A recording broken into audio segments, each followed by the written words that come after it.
Good afternoon, everyone.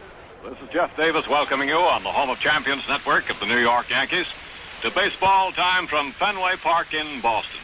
Under cloudy skies, somewhat threatening, I'd say at this point. It might rain at almost any time, the way it looks now. We're about to play the Boston Red Sox, and, of course, the Yankees send your way all of the thrills of the play-by-play. Description by Mel Allen, voice of the Yankees, and his traveling sidekick, Phil Rizzuto. Yours truly along for the ride, words here and there for Atlantic. P. Ballantine and Son, the co-sponsor, brews the famous three-ring Ballantine beer, the crisp refresher anytime, and now the largest selling beer in the East. In the first half of today's game, your hosts, Atlantic dealers everywhere, and the Atlantic Refining Company, bringing you sensational Atlantic Imperial gasoline, your car's power mate for 58. Atlantic keeps your car on the go. For business, for pleasure, in any kind of weather, Atlantic keeps your car on the go. When you want to go places and do things, what a pleasure your driving can be. For quality products and top-notch service, your Atlantic dealer is the man to see. Atlantic keeps your car on the go, go, go, so keep on the go with Atlantic. Yes, sir, the good old summertime is here. It's summery at Fenway in Boston as far as temperature's concerned. And we're hoping that we won't get a summer thunder shower before this game is over. Starting lineups are about set. Phil Rizzuto's over there checking the last of his scorecard. As he'll keep score, of course, as he describes the play. Engineer Pappy Durkin of Sports Network. Bill Velastro, looking tall and handsome and well-tanned. The golfer in our engineering crew in the Home of Champions Network. Well, now, let's see. Batting for the Yankees today, leading off, and playing in right field, Hank Bauer. Batting second at shortstop, Tony Kubek. Batting third in center field, Mickey Mantle. Batting cleanup and catching, Yogi Berra. Batting fifth for KC, Gil McDougald at second base. Batting sixth in left field, young Norm Seaburn. Batting seventh at third base, Jerry Lumpy. Batting eighth at first base will be Marv Throneberry. Muscaron still out, but available for pinch hitting duties. And pitching today and batting ninth will be Don Larsen. For the Boston Red Sox, Don Budden, shortstop. Batting number one, Don Budden, playing in the short field. Batting in the second slot will be second baseman Pete Runnels. Batting third, Ted Williams in left field. Batting cleanup, Frank Malzone, the third baseman. Batting number 5 in the order, right fielder Jackie Jensen. Batting sixth at first base, Dick Gernert. Batting seventh in center field, Jimmy Pearsall. Batting eighth and catching, tall Sammy White. And batting ninth and pitching in another start against the Yankees, whom he finds so difficult to beat, will be Tom Brewer. And, of course, if Mr. Brewer has it, well, that's the way it'll be, a victory for him. If the Yankees get to his pitching service, delivery, well, it could be a victory. That's why the game is played, isn't it? Back at the plate, calling balls and strikes, will be Frank Umon. Behind, at first base will be the senior umpire, still active in the American League, Bill Summers. At second base, Jim Honeychick. And at third base, Hank Soar. Also in the broadcasting box, of course, Mel is quite a distance from us on the radio end. He's over in the television cameras for the metropolitan New York City audience. And NBC is here today. Leo DeRocher doing the play-by-play with his sidekick. So it's fully covered. Of course, Kurt Gowdy, voice of the Boston Red Sox, is right next door to us with radio and TV for the Boston Red Sox network service. So we're ready to look at the action. May I remind you again, Ballantine and Atlantic bring you another game and another great season of Yankee play all over the Home of Champions Network. Our broadcast, by authority of the New York Yankees, intended solely for the private enjoyment of you, our listening audience. Any rebroadcast or other use of the play-by-play description without the express consent of the Yankees is prohibited. We're not in our usual spot today, to be truthful, as far as radio casting is concerned. We're usually a little more toward back of the plate. Phil is over to the far right end of the new area that's been given to us, and we're a little higher up than usual. And we'll see all of the action on all of the field, and I hope you enjoy the thrills of the action. Baseball this coming week will be on our network, sort of hit and miss. And we'll have a look at the schedule. Let me see. We'll have a single game tomorrow, And the stations might note that also. I think Phil Velasquez on the conference calls, monitor service before the game, indicate it'll be a single game. Here come the umpires out on the field. Bill Summers leading them toward home plate. Casey Stengel. He coming out of the dugout, pauses the top step, has the card to make sure that order is correct. The manager always checks that, you know, because once the card is presented to the senior umpire of the day, the umpire-in-chief of a ball game, that's the way the fellows have to bat. And there have been instances in years gone by where one fellow would be in the wrong spot or not what the manager intended. But whenever the listing is, when the umpire receives it, it cannot be changed until the first time around. Well, now, let's see. Next week, we'll have an off day on Monday. And on Tuesday, it will be a blank day on the network. Wednesday, Cleveland at Yankee Stadium. It'll be part of a lengthier homestand for the New York Yankees, the last homestand at the stadium against the Western ball clubs. Thursday night will be another open day because it's a night game against Chicago. Friday we'll have a broadcast in the afternoon against the White Sox. So next Wednesday and next Friday afternoons, and then, of course, into next weekend. A week from today, Chicago, last ladies' day of the season. It will be at Yankee Stadium, and a big doubleheader against Detroit a week from tomorrow, Sunday, August the 24th. Get your tickets, join us in person, or tune Yankee broadcast with Mel, Red Barber, Phil Rizzuto, and yours truly, Jeff Davis, all from the stadium when the team's at home.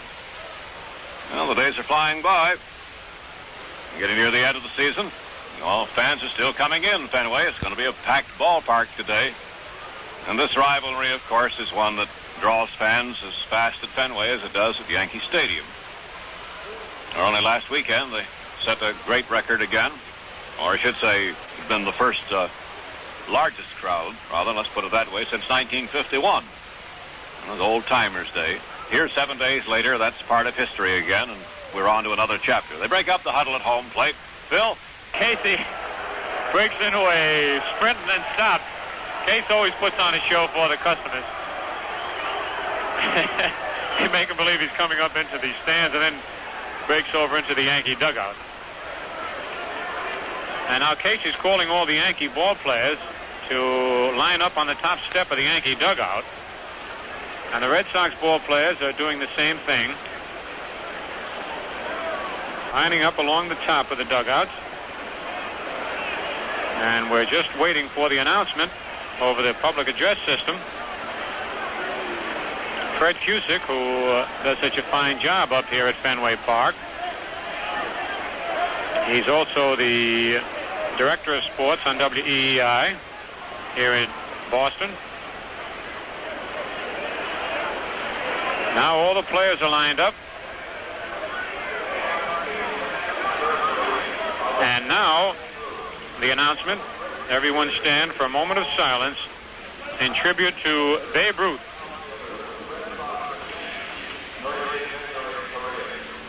May we ask that you stand together with the present-day players of these two clubs in a moment of silent prayer in memory of Babe Ruth.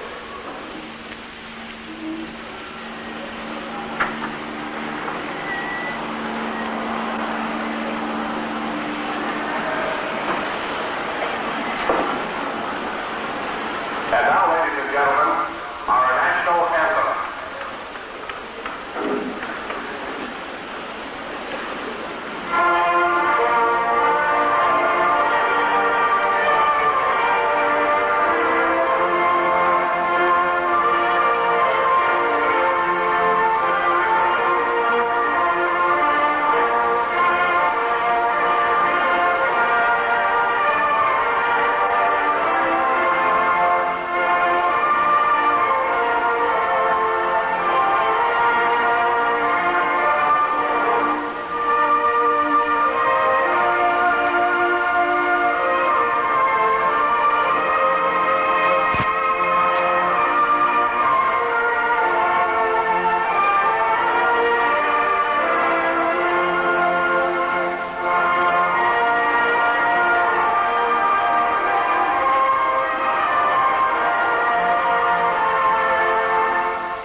We interrupt the ball game for a special bulletin from the WOKO newsroom. And now we go to special reporter Charles Murn on the scene. This is Charles Murn of the news staff of WOKO reporting from a scene of a fatal shooting here in Albany. A Mr. Carhart, estranged from his family, returned to the house to shoot his wife and son, and then shot himself. It is believed that Mr. Carhart is dead, and the wife and son are in critical condition, or possibly may have died by now. 3 smaller children escaped to a neighbor's house by escaping through a rear door. The children came running to a neighbor shouting, "Daddy just shot Mommy." The victims had been removed from the scene. The scene of the shooting was 665 Delaware Avenue in Albany. You have just heard a special report from special reporter Charles Murn on the scene to the WOKO newsroom. Any further details will be brought to you immediately over old reliable WOKO, first in Albany, New York. We return you now to Fenway Park in Boston. Look in on the scene and see which club is victorious. Phil? Yet the times that I faced him and times that the Yankee players have faced him, they say that he has as sharp a curveball and as live a fastball as any other pitcher in the big leagues. It's just that certain pitchers don't do well against certain teams, no matter how hard they try, no matter how much stuff they have on the ball. Hank Bauer steps into the batter's box. Hank's batting .288. He has 17 doubles, 6 triples, 10 homers, and 39 runs batted in. Red Sox defeated the Yankees last night. Young Ted Boesfield turning in a nice job. The first pitch of the ball game, high inside. Bauer leans away from a high inside fastball. Ball 1. Frank Crissetti coaching down at third. Ralph Houck over at first. The sun is trying to break through an overcast sky. The 1-0 pitch is strike 1 call. Sidearm curveball nipped the outside corner. And as we told you, we're between third and home during this game, and our look at the plate is a little different than from right and back of the plate. There's a high fly to short left center field. Jimmy Pearsall with the glasses down. Under it. Makes the catch for out number 1. Bauer flies to Pearsall in short left center field. And the field has dried out beautifully since last night. Last night there were puddles all over the field. The outfield is slipping and sliding around. A lot of credit goes to the ground crew here at Fenway Park, and of course to Tom Yorkie, the owner, and Joe Cronin, the general manager. Keep things in wonderful shape here. Tony Kubek swings and sends a ground ball. Budden backhanded to throw to first. In time to get Tony Kubek. A beautiful play by Don Budden, who had to go in the hole between third and short, backhand the ball, and fire to first to get Tony Kubek, and Tony can go down that line, 2 away, and here's Mickey Mantle.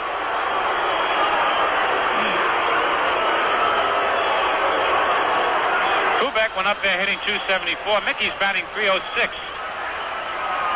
He has 16 doubles, no triples, 33 homers, and 72 runs batted in. On deck, Yogi Berra. The pitch to Mantle. Strike 1, he swings and misses. The crowd loves to get on Mickey up here. Just about any park.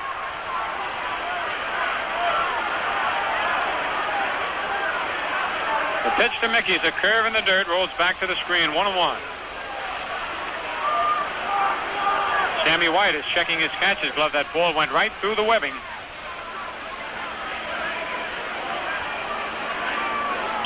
Sammy ties a couple of knots in it. Very dangerous, of course, especially with men on base. Should a ball go through the webbing. 1 ball, 1 strike, 2 out here on the top of the first, no score. The pitch is hit high in the air to left center field. Williams and Pearsall over. They're both calling for it. Williams makes the catch as Pearsall crosses in back of him in deep left center field. And for the Yankees in the top of the first inning, no runs, no hits, no Red Sox errors, and nobody left on base. The score at the end of 1/2 inning of play, the Yankees nothing and the Red Sox coming to bat. Well, the way they'll summarize that, of course, 3 up, 3 down. Well, the big season for summer driving has been on for quite some days and weeks, and pretty soon the summer months will be at an end. But there are many more wonderful driving days still remaining. on into the pretty month of September, in which we say goodbye to summer and welcome the first of fall. But no matter whether you're driving distance on vacation or on a routine, regular trip for business, I'd like you to try Atlantic Imperial gasoline. You get the most from your driving. From Atlantic Imperial, it makes the moments back at the wheel of your automobile a genuine pleasure and a true economy. Because Atlantic Imperial gasoline is big in power, it's big in mileage and big in value. That's Imperial, today's best super octane buy. Imperial gives you that power-mate drive, the genuine power that a big car engine of today demands, power that stretches into top economy mileage. Next time you plan a journey for business or pleasure, plan ahead with your head by starting at the Imperial pump at your Atlantic dealers, and then head for the highway and really enjoy power-mate drive.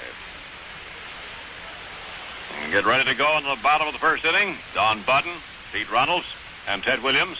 Don Larsen, he's won 8 and lost 5. His lifetime record, he's won 48 and lost 49. And he's 2-1 against Boston this year. And against Boston lifetime, he's won 11, lost 10. Don Budden steps into the batter's box, leading off for the Red Sox. He led off the game last night with a double off the left field wall. He's batting .233. The first pitch is low outside, ball 1.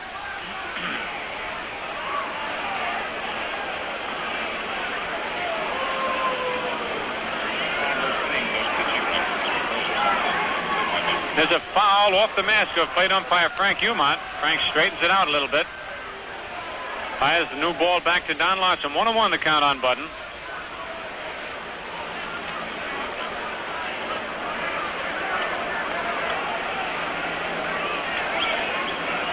One ball, 1 strike the count on Don Budden. Nobody out, nobody on the bottom of the first. The pitch is low, ball 2, 2-1, as Larsen tried to change up curveball. Don, of course, pitching with the no wind-up delivery, which he started right here at Fenway Park 2 years ago towards the end of the year. Ball 3, a high fastball inside. 3-1. Pete Runnels on deck.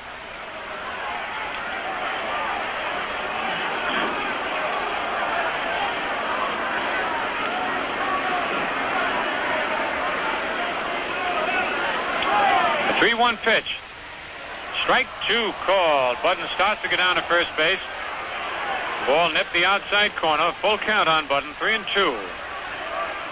Jack Burns coaching down at third. Del Baker over at first for the Bo Sox.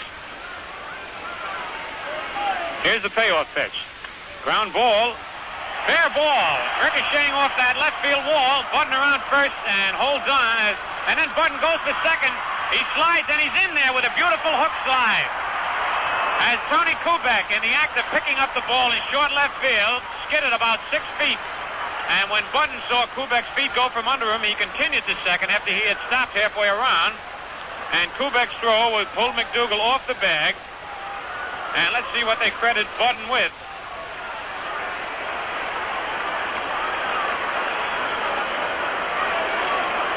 They have not made an official score yet, whether that's a single and an error or a double.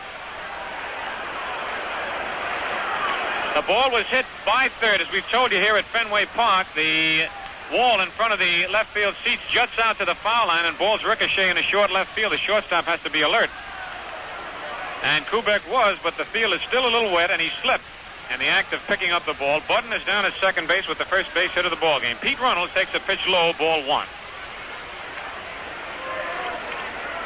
We have not had an official decision on whether that's a single or a double. The stretch, the pitch to Runnels is in the dirt, bounces in front of the plate. Yogi knocks it down, ball 2, 2-0 on Runnels. Pete leads the American League in batting with a .328 average. He has 25 doubles, 4 triples, 5 homers, 39 runs batted in.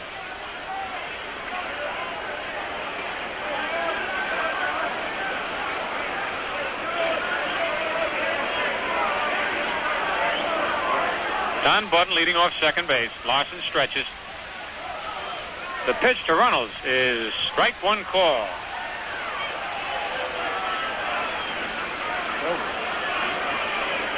And now they've decided to give Don Budden a double because of the wet turf out here in Fenway Park.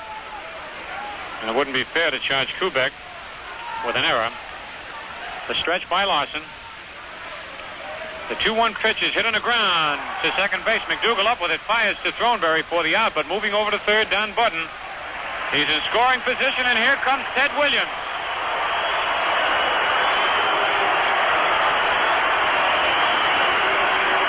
Ted starts digging that big hole at home plate. Man, he's going to strike oil the way he digs. He really, look at him digging down there. He could really use his shovel. Plants that left foot firmly on the ground. The splendid Splinter is hitting .312. He has 17 doubles, 2 triples, 20 homers, and 66 runs batted in. The infield playing way back. The first pitch is below the knees, ball 1. Yogi turns around, and Frank Umont follows Yogi out towards the pitcher's box. Yogi actually shows up an umpire. When he turns around and argues, there's no mistaking why Yogi is arguing. Some catchers can do it without turning their heads, but Yogi turns around, his shoulders sag. The pitch to Williams is low, ball 2, 2-0. We're in the bottom of the first inning, no score in the ball game, 1 away. Don Budden down at third base. The count 2 balls, no strikes on Ted Williams. On deck, Frank Malzone. The infield playing back. They're going to give the run to the Red Sox should he hit a ground ball. There's a drive to left field. Steven going back near the scoreboard and makes the catch, tagging up Don Budden. Here he comes, and Budden scores after the catch, and the Red Sox lead 1-0.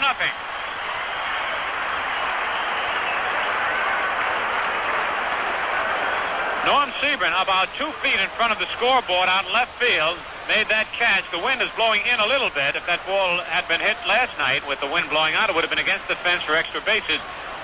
But Ted Williams drives in his 67th run of the year, and the Red Sox lead 1-0. 2 out, and that'll bring up Frank Malzone. Malzone's batting .302. The third baseman batting in the cleanup spot. Swings, and there's a little Texas leaguer in the short left. Sebring digging in fast, and he drops the ball. He can't hold on to it. Malzone heading to second. Sebring throws, lying flat on the ground. The ball not in time. And Sebring skidded at least 15 feet that time as he dove for that ball. It hit in his glove, but his momentum knocked the ball out of his glove. And Malzone continued on at second base for another double. The second base hit off Don Larsen. Sebring picked up that ball, lying flat on his back, tried to throw it to second base, but it just rolled there. Malzone is in with a stand-up double. 2 away. Here's Jackie Jensen. Jensen is batting .310. 24 doubles, 32 homers, and 102 runs batted in. The first pitch is strike 1 called, a fastball down the middle. At one spot out there in left field, almost the same spot in which Kubek slipped, Sebring slipped right near it, and they really did skid. There are certain low parts on the field where the water has to drain. That's one of them. The 1-strike pitch is low, ball 1, 1-1.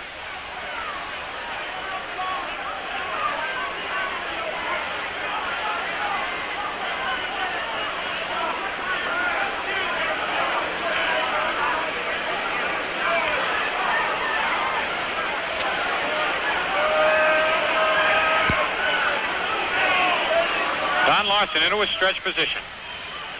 The 1-1 pitch is low outside, ball 2. 2-1 on Jackie Jensen. 1-0 in favor of the Red Sox. We're playing the bottom of the first. 2 out.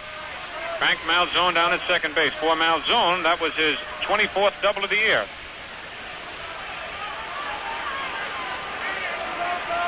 The pitch to Jensen is low outside, ball 3, 3-1.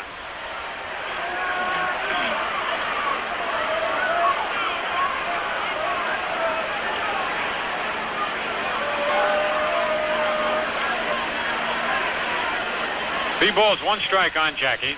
Here's the stretch. The pitch is popped in the air to short right field. Hank Bauer with the glasses down coming in under it and makes the catch for out number 3.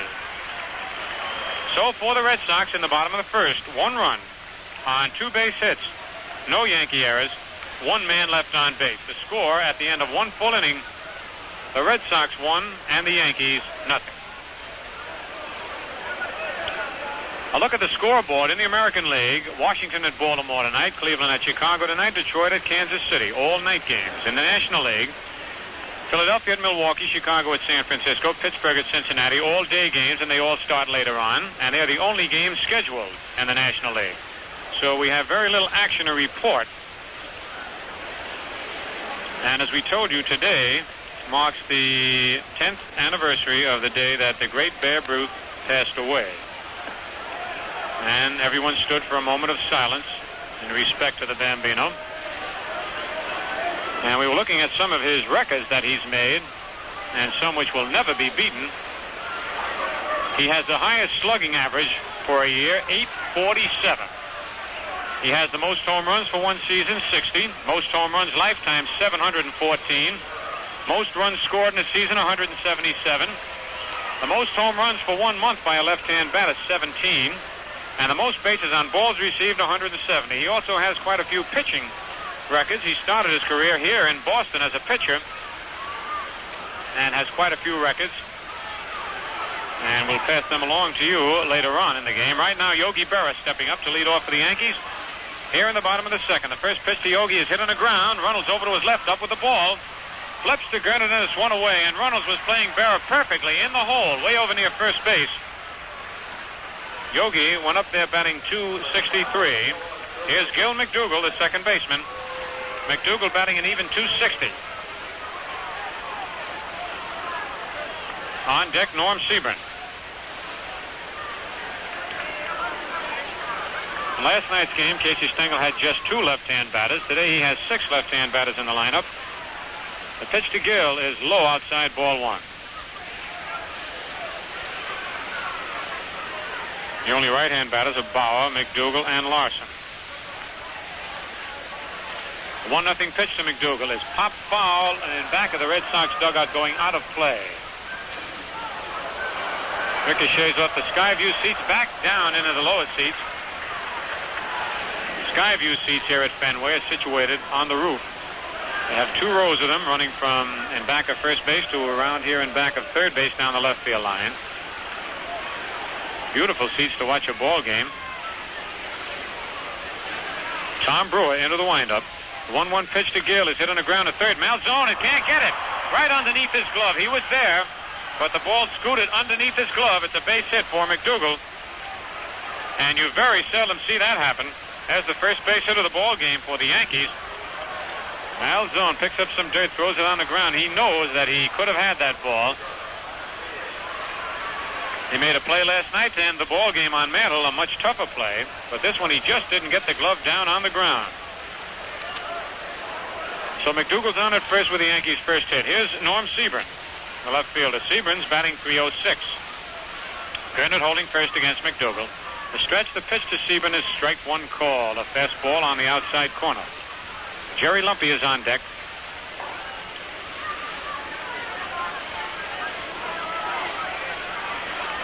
Here's the stretch. And the pitch. The curve is hit on the ground. Runnels backhands it, flips the button for 1. Back to first. Safe at first. A beautiful play by Pete Runnels, who went almost in back a second to backhand the ball in the same motion without taking the ball out of his glove. Flipped it backhanded to Button for the force on McDougall sliding in, but Button's throw not in time to double up Sebring. 2 nice plays by Pete Runnels, and it's 2 away. Sebring at first, the batter Jerry Lumpy. Lumpy batting .282. On deck, Marv Throneberry.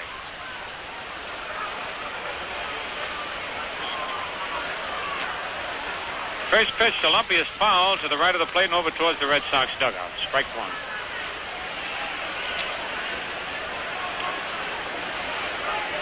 Sun starting to break through the clouds a little bit. They've been very lucky with the weather here for this weekend series. It's rained before and after the games, but hasn't rained during the game. The stretch by Brewer. The pitch to Lumpy is strike 2 call. Fastball right down the middle. Looked like Jerry was looking for the breaking stuff that time, and Brewer came in with a fastball. I tell you, if it rains today, we're all going to get soaked. We're right out in the open. on a little balcony overhanging the Skyview seats. Nothing over our heads except the sky. The pitch to Lumpy is bounced on one hop to Gernert, who takes 2 steps to the bag for the unassisted putout. And for the Yankees in the top of the second. No runs, 1 hit. No Red Sox errors, 1 man left. The score at the end of an inning and a half, the Red Sox won and the Yankees nothing. From New England to Florida, Atlantic offers top quality in gasolines. If you want super octane power, long mileage, then ask for Atlantic Imperial gasoline, the gasoline that gives you that power-mate drive. Imperial from Atlantic Refining means top power. Power carefully designed to suit the engine requirements of cars of today. And Imperial means top mileage, too, important to you during the summer big driving season. Enjoy both of these features with Atlantic Imperial, today's best super octane buy. Why not start power-mate travel today at your Atlantic dealers? I'm talking particularly to those who don't have the Atlantic habit as yet. It's a wonderful thing to know that there are Atlantic dealers, stations all over the East Coast from Maine to Florida, ready to serve you, and as far west as the state of Ohio, for that matter. And they've got all of the things that you need to enjoy the travel of your automobile. Maybe it's a 2-car family. All the more reason to practice real economy and yet have the powerful gasoline supplies you need through Atlantic Imperial. Back to the ball game, Fenway Park. Dick Gernert, the bottom of the second inning. And then Pearsall and White. Gernert, Pearsall, and White. Batting .232, 17 doubles, 14 homers, and 52 runs batted in. The Red Sox lead 1-0 here. We're in the bottom of the second. Don Larsen ready. The fastball is down the middle, strike 1 call.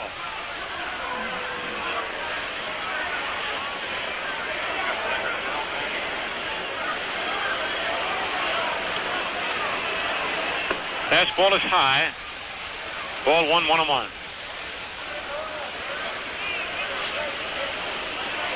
Joe Ripley's finding some more of Babe Ruth's records, especially his pitching records. We'll pass him along a little while. There's a curve, gets by Yogi, low and outside, ball 2-2-1.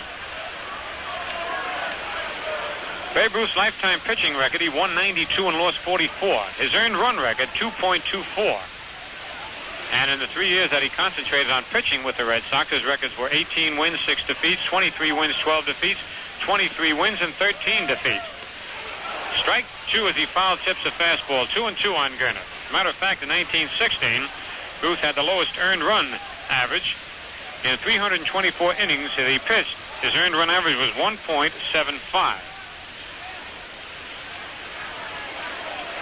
The 2-2 delivery is low outside, ball 3-2. Matter of fact, they say if Ed Barrow, who was the general manager at that time with the Yankees, had not shifted Ruth to the outfield, he probably would have rated with Lefty Grove and Carl Hubble as a southpaw hurler. He was that great. Just a tremendous natural athlete. Everybody loved him, and he loved everybody. The payoff pitch. Foul tip. Yogi can't hold on to it. Bounces out of his glove. Gernert's got a life. Matter of fact, after Ruth became the greatest slugger, he pitched 5 games late in the season to draw the crowds, and he won all 5.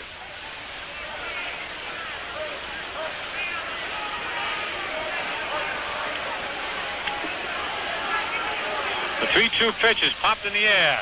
And back at third, Lumpy calling for it. Then Kubek says he'll try for it, and foul territory makes the catch. 1 away here in the bottom of the second. And the batter, Jimmy Pearsall. Pearsall's batting .244. 11 doubles, 3 triples, 8 homers, 39 runs batted in.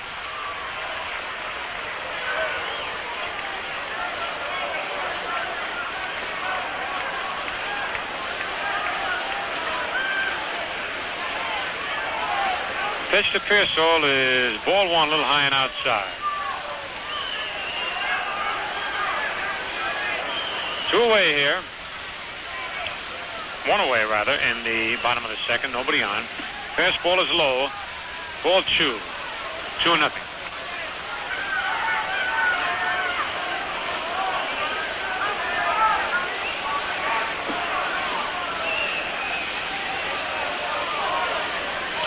The 2-0 pitch is lined out in the right center field and in there for a base hit. Bauer over to his right, up with the ball. Pearsall around first and holds on as Bauer's throw comes into second base. A long single by Jimmy Pearsall to right center field.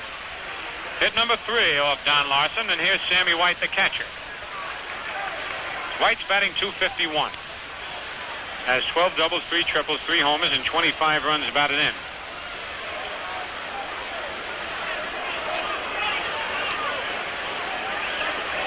Marv Thornberry holding first against Jimmy Pearsall.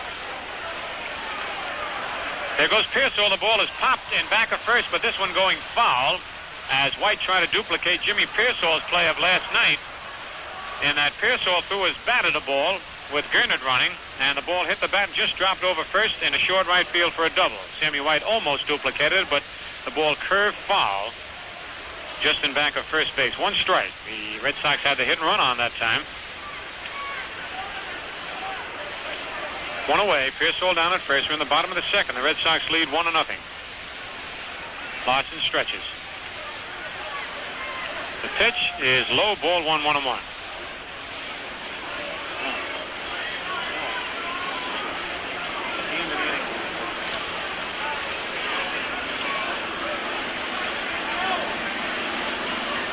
Sammy White, who has really changed his stance, asks for time as Larsen gets set to pitch. Something blue in his eye. Sammy used to stand with his feet wide apart, almost the length of the batter's box, and the bat way back. Now he's got his feet real close together and holds the bat out in front of him. Throw to first. Pearsall's back.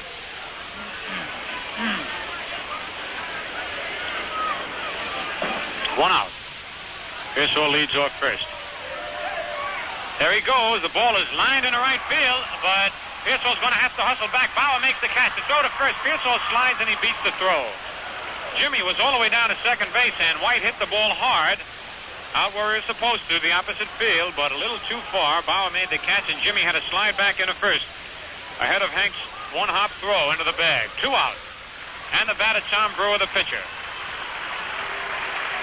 Brewer batting .196. He has 11 for 56, 1 double and 2 runs batted in.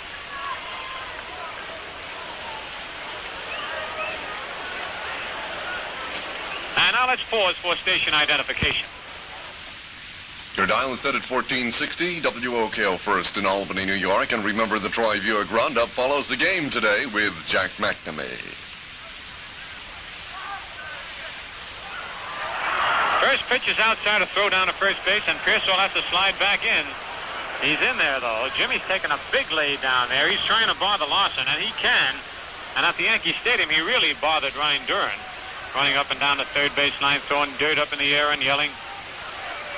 Look at Jimmy dancing back and forth there. The pitch is low, ball 2, 2-0. And a fella dancing off first base or off any base can bother a pitcher. Jackie Robinson really used to bother the pitchers. He would take just about the biggest lead of anyone I know off first and be able to get back. The stretch. Pearsall jumping back and forth. And just as Larsen's ready to deliver, Tom Brewer stepped out of the box. So Pearsall bothered the pitcher, but it was his own pitcher who was at bat, Tom Brewer. Brewer got tired of waiting there and asked for time. Crowd getting a big bang out of Pearsall, dancing off first. Here's the stretch. The pitch is low, ball 3. That's 3-0. And he definitely is getting Larsen to think about him over there because he's not concentrating on the batter. Casey Stengel is yelling from the Yankee dugout, get the hitter, never mind that runner at first base. After all, he doesn't want to walk a pitcher. Look at Pearsall, the pitch. Ball 4. And that hand is for Jimmy Pearsall more than for Tom Brewer. Pearsall really rattled Don Larsen while he was on first base. The first walk of the ball game. And that brings up Don Budden, who led off with a double in the first inning as he hit a ground ball just over third base, ricocheted off the wall into short left field. Don Budden now has 19 doubles. The first pitch is popped foul and back of first and over the roof and out of play. Strike 1.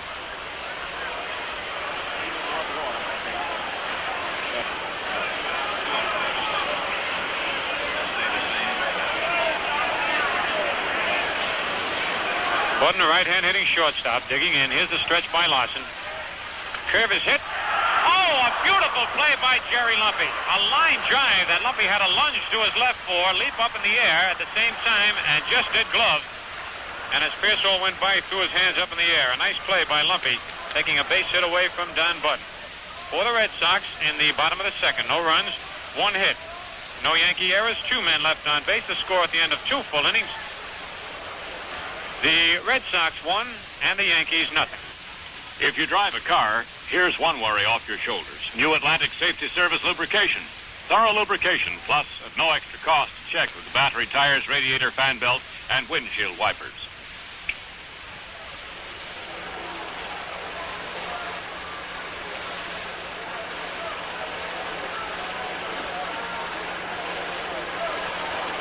Don't forget, in the week to come, we'll have baseball for you in 2 afternoons.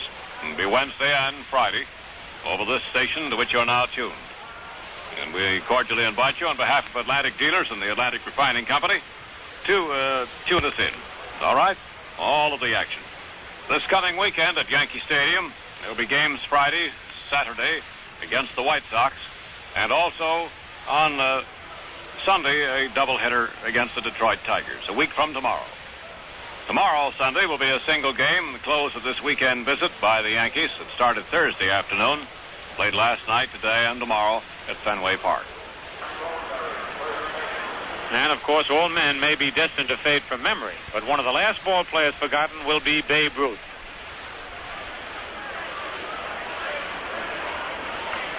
Marv Thornberry steps into the batter's box as we get ready to go here in the top of the third. The first pitch to Thornberry is hit on the ground at second base. Reynolds up with it. Over to Gernert, and it's 1 away. Thornberry was up there batting .223. That'll bring up Don Larsen, the pitcher. Larsen is batting .326. He's 14 for 43, has 1 double, 3 homers, and 12 runs batted in. 1-0 in favor of the Red Sox are in the top of the third with 1 out and nobody on.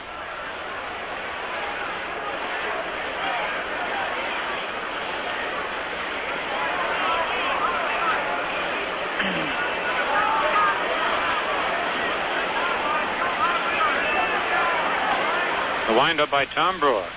The curve is low and inside, ball 1.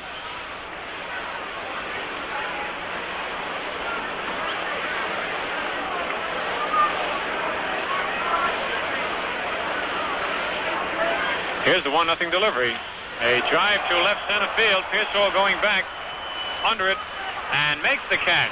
And Jimmy is stepping gingerly over what must be a puddle there. It must be. There's Jimmy kicking his spike, getting the water off him. That's another one of those low spots here at Fenway where the water drains off. And now Jimmy's walking around it as long as he doesn't have to run through it to get a ball. Quite an actor, Jimmy Pearsall. Quite a ball player. 2 away, and here's Hank Bauer. Bauer flied to Pearsall in center field in the first inning. Hank batting .287. First pitch to Hank is strike 1 call, a fastball down the middle. Tom Brewer is 6 feet 175 pounds. He was born in Wadesboro, North Carolina, now lives in Shirore, South Carolina. The curve is just inside, ball 1, 1-1. Last year, Brewer won 16, lost 13.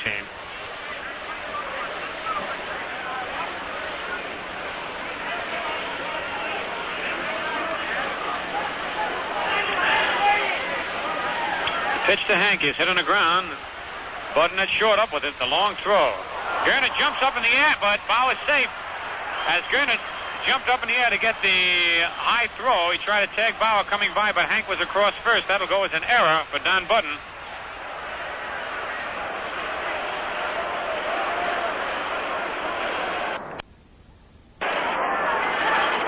Yeah, that's it. You wouldn't know that one. Here's Tony Kubek. Kubek bounced out short to first in the first inning. Takes a curve low, ball 1.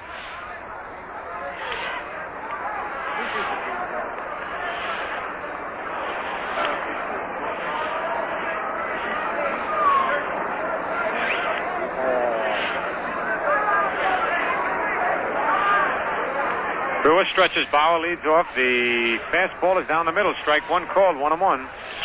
1-0 in favor of the Red Sox here in the top of the third. 2 out. Hank Bauer down at first base.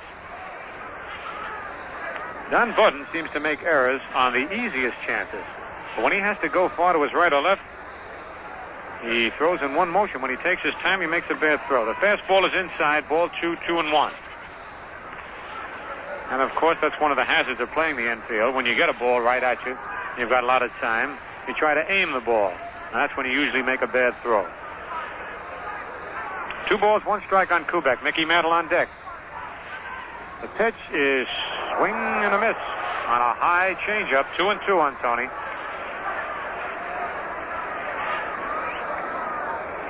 Kubek batting .274, has 17 doubles, 1 homer, and 35 runs batted in.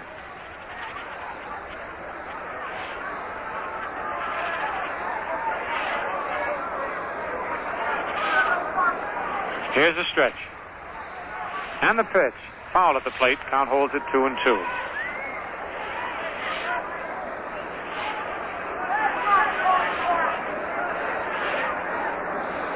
Actually, it's closer to the right field foul line than it is to the left field foul line here at Fenway. It's 3-2 down the right field line, 3:15 in left. But in right field, it just goes straight out. You've got to really pull the ball to get it in the seats. Left fielder goes straight across. Here's the pitch. Ball 3-2. The fans moaning because Sammy White caught that ball, pulled it down a little bit. Sammy's one of the best in the business for a catcher pulling the ball.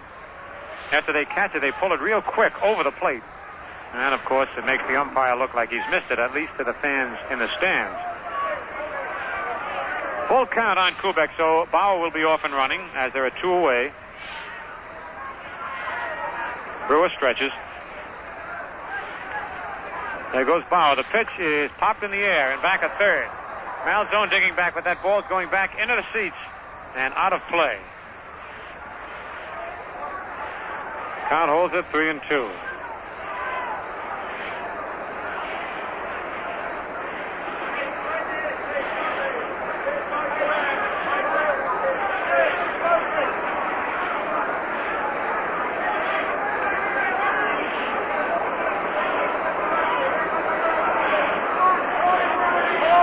Three balls and 2 strikes on Tony Kubek. 2 out. Bauer at first. We're in the top of the third. The Red Sox lead 1-0. Here's the stretch. The pitch is fouled over the Yankee dugout and off one fan's hands. It's a good thing he had him in front of his face. Well, he'd have got hit square on the schnozola. Bounced down. The seat in front of him, there's a kid with a broken arm picks up the ball. Got his arm in a cast. Now he's waving the ball around. There's an easy way for him to get the ball.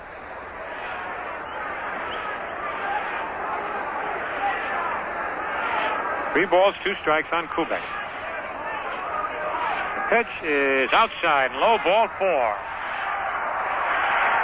First walk given up by Brewer, and that brings up Mickey Mantle with 2 out, runners at first and second. And Sammy White now out to the mound talking with Tom Brewer. Brewer worked a little too careful on Tony Kubek and lost him with a 3-2 count after Tony fouled off 2 pitches, and now he's got Mickey Mantle to worry about. Mick flied out to left field in the first inning, batting .305.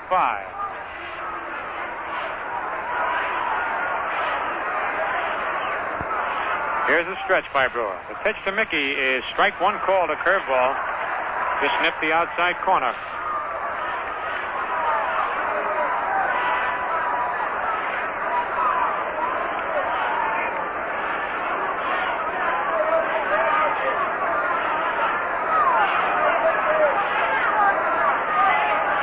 Brewer checks the sign from Sammy White. The stretch, the runners lead away. The pitch is strike 2 as he tried to check his swing, but the momentum of his swing carried his bat across home plate.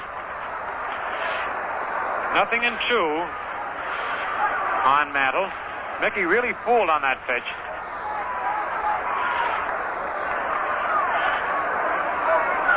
Bauer leads off second. Kubek off first. Brewer stretches. The pitch to Mickey is just outside, ball 1.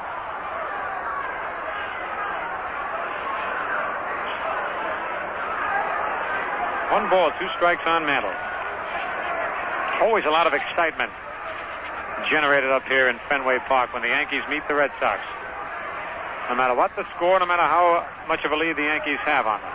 Here's the stretch. The pitch. High. Bauer had a big lead at second base, but he didn't go. Budden's playing in the hole. And Runnels playing deep at second base. Nobody bothering Bauer. 2-2 on Mickey. 2 out. 2 on. 1-0 in favor of the Red Sox here in the top of the third.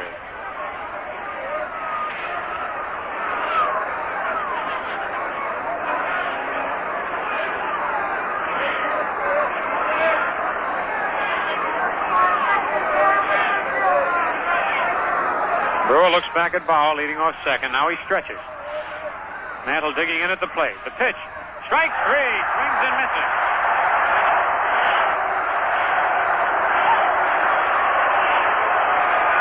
So for the Yankees, in the top of the third, no runs, no hits, 1 Red Sox error, and 2 men left on base. The score at the end of 2.5 innings of play, the Red Sox 1 and the Yankees nothing. And that strikeout really set them going. Speaking of going, get ready, get set, go. Oh, they're familiar words with a great new meaning today. Get ready with Atlantic Imperial gasoline. Get set for that power-made travel. And be on the go for the finest driving yet. All possible because Atlantic Imperial gasoline is available and gives you top power, the kind your car demands. Atlantic Imperial gives you top mileage, the kind that stretches the driving pleasure because it stretches the dollars of your driving budget. Yes, Imperial is your car's power mate for 58 in the years to come. So see your Atlantic dealer today. Ask for Imperial, today's best super octane buy. Enjoy power mate drive. Atlantic in baseball. The New York Yankees tomorrow, single Sunday game, Fenway Park, airtime 1:55. Moving into the bottom of the third inning, Phil will call the plays for you. Runnels, Williams, and Malzone come to the plate against Don Larsen. Don't forget the Yankees will be home Tuesday night. The Western clubs start their invasion at Yankee Stadium. And the Cleveland Indians will lead the Western clubs into the Yankee Stadium. With a night game Tuesday, a day game Wednesday. The White Sox come in for a night game Thursday, a day game Friday and Saturday. And Saturday is Ladies' Day. That's the 23rd of August. Followed by a doubleheader with the Tigers, and then the Kansas City A's close out the Western invasion. Pete Runnels, who bounced out second to first, leading off for the Red Sox here in the bottom of the third. They lead 1-0. Pete's batting .328. Fastball is bunted foul to the left of the plate. Strike 1, 1-1. Runnels tried to catch Lumpy, laying back at third, but fouled the bunt off. 1 ball, 1 strike. Nobody out and nobody on. Ted Williams is on deck. Larsen ready on the mound with his no wind-up delivery. Here's the pitch. High outside, ball 2, 2-1.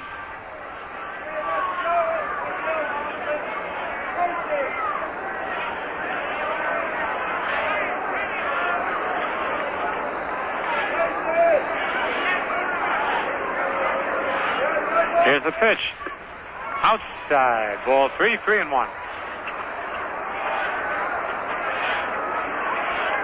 Ted Williams on deck swinging the weighted bat in his own bat around. I tell you, that weighted bat is heavy, but he swings both those bats like a toothpick. There's the pitch. Strike 2 call. Full count on Pete Runnels. Runnels is a lot like Williams in his stance in that he doesn't move. He just bends his head back to allow the catcher to throw the ball back to the pitcher. Here's the pitch. High outside, ball 4. He lost him. Second walk given up by Don Larsen, and here comes Ted Williams.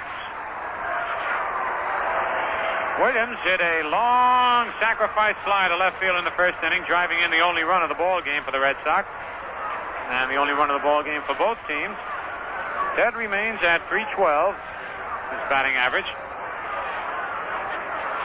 Thornberry is holding first against Runnels.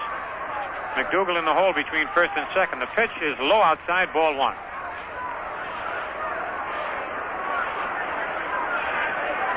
Williams is happy to face Larsen with a man on base because Ted has said time and again that Larsen's the toughest man for him to time. with that no wind-up delivery. But with a man on base, of course, he can get his timing. Here's the stretch. The pitch is low inside, ball 2-0.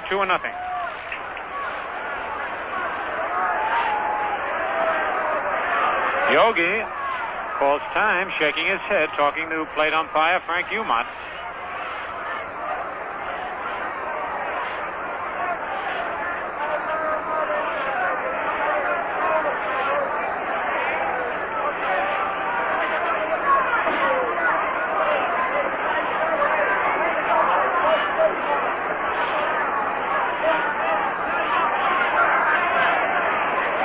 No balls and no strikes on Williams. Here's the stretch. The pitch is strike one call. Fastball on the outside corner.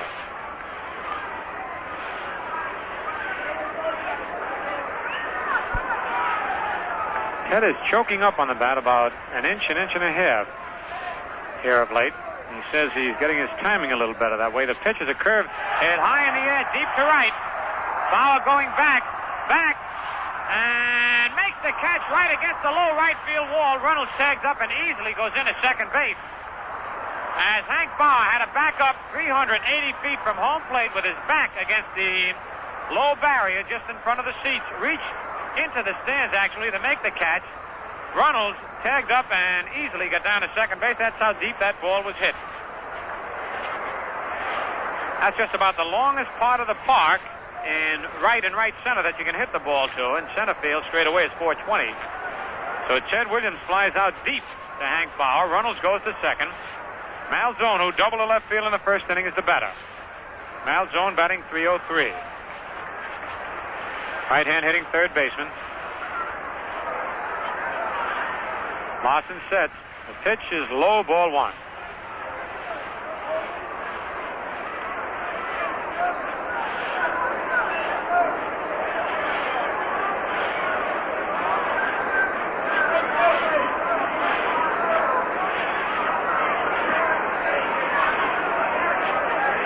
Slow curve is line foul, back over the roof and out of play down the left field line.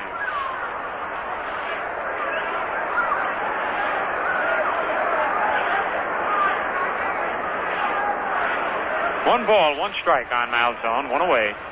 The Red Sox lead 1-0. We're in the bottom of the third inning.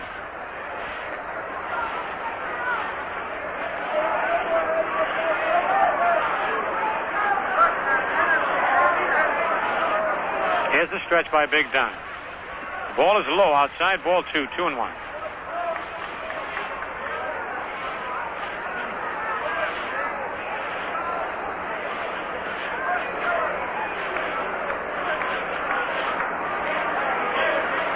Reynolds with a short lead off second. Pitch to Malzone is pop foul. Yogi chasing it back, but that ball is coming back into the stands and out of play. Oh, a youngster tried for it, then at the last second went away from it. Was afraid to try to tackle it with his bare hands. Just a young kid, and it bounced on the cement, bounded high back into the stands. Some of the fans getting on him down there good-naturedly. He's just waving his hands. Well, he'll have something to tell the boys when he gets back home tonight. 2-2 the count on Malzone. One out. Larsen stretches. The pitch is popped in the air and back of first. Thornberry going back. Under it. Makes the catch in short right field for out number 2. Reynolds holds it second. 2 away, and here's Jackie Jensen. Jensen flied out to right field in the first inning. Jackie's batting .310.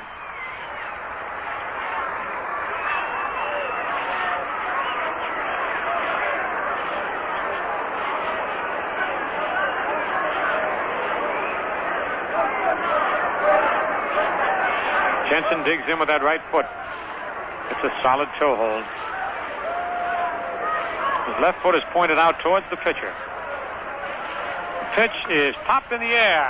Back of the pitcher's box. Kubek and McDougal flip the glasses down. Now Kubek calls for it. Makes the catch right by the pitcher's box for out number 3. So for the Red Sox in the bottom of the third, no runs, no hits, no Yankee errors, 1 man left on base. The score at the end of 3 full innings, The Red Sox 1 and the Yankees nothing. Fans this Sunday at Yankee Stadium will mark the return of the colorful Detroit Clowns, who will meet the champion Kansas City Monarchs in a Negro American League doubleheader at 2 p.m. And returning to the stadium with the Clowns will be the fabulous Goose Tatum and the equally noted Sweetwater Clifton. And it should be a big afternoon on Sunday. And don't forget, too, fans, for your ticket shopping convenience, the Yankee Stadium Advance Ticket Office on East 157th Street will be open all day tomorrow, that's Sunday, from 9 a.m. to 5 p.m.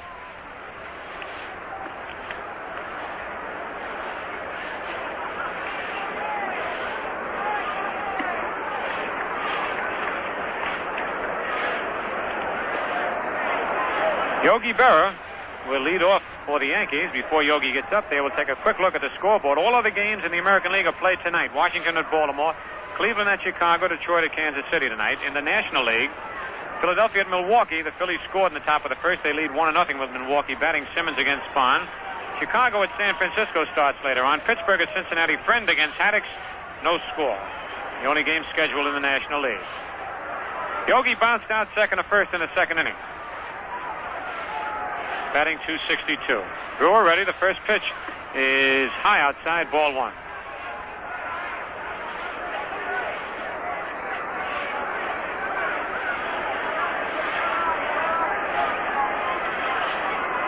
The windup. And the pitch to Yogi is popped foul over the roof and out of play. 1-1 the count. Got a little chilly up here in the radio booth.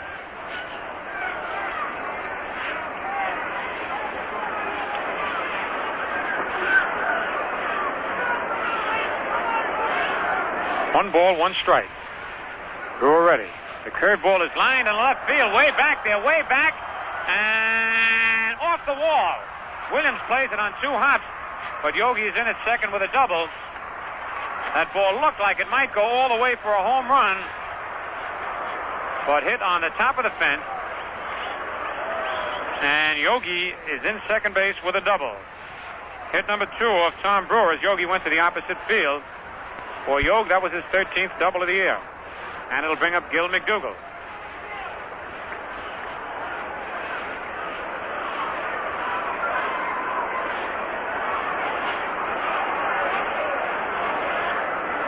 Gil single to left in the second inning, batting .261. Malzone now moves in a little at third in case McDougall bunts the pitch. Strike one call, overhand curveball.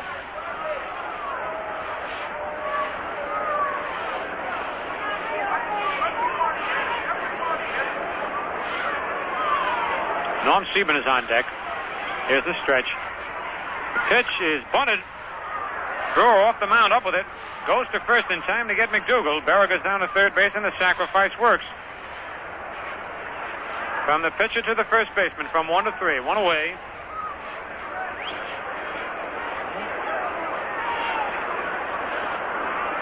Here's Norm Sieben. Sieben hit into a force play in the second inning. Batting .305.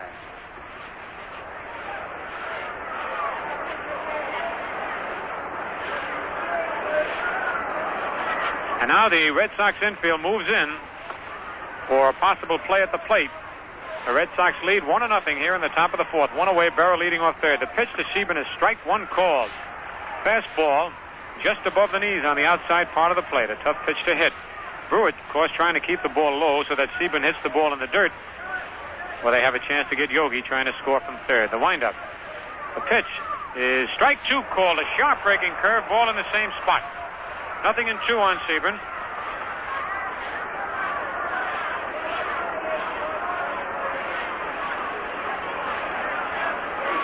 Jerry Lumpy is on deck.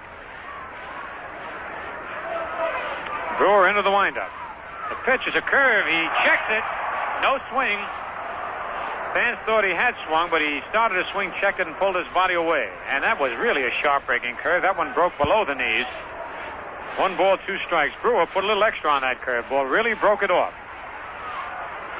Of course, that's the mark of a real good pitcher, when he's got that little extra to fall back on when he's in a jam. All right, the 1 ball, 2 strike pitch. Another curve. He's strike 3 swinging. Man, he pitched even perfectly. Everything down low around the knees. And that's the first strikeout of the ball game. Nope, second strikeout. Struck Mantle out. And that brings up Jerry Lumpy with 2 out. Yogi remains at third. Lumpy hit to first base in the second inning. Batting .281. On deck, Marv Throneberry.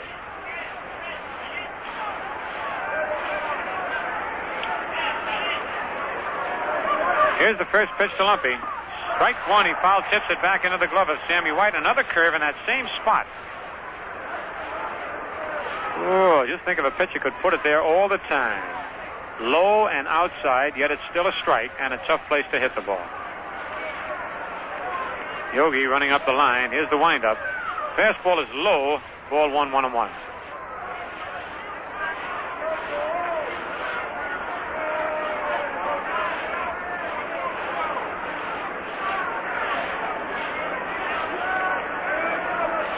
One ball, 1 strike, 2 out. Here in the top of the fourth, the Red Sox lead 1-0. The pitch to Lumpy is fouled off his right foot. Oh, man, that hurt. Brewer off the mound fielded the ball. Didn't realize it had hit Jerry off his right foot. Now Jerry is really limping. Reaches down with his left hand to touch his foot. And leaning on the bat. That really hurt because it hit solid, straight down, and then rolled out towards first base. 1 ball, 2 strikes on Lumpy.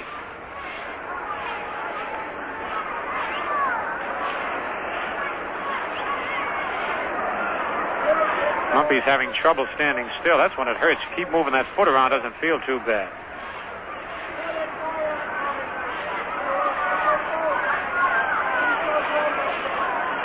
The windup by Brewer. The pitch is hit on the ground at second base. Ronald's up with it. Over to Gernert for out number 3.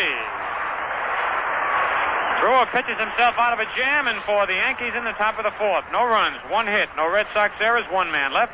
The score at the end of 3.5 innings of play, the Red Sox 1 and the Yankees nothing. Good old summertime, and the living is mighty easy. And the driving is better than ever thanks to that Power Mate drive from Atlantic Imperial Gasoline. Atlantic Imperial is today's best super octane buy. This lets you hum along the highway so nicely.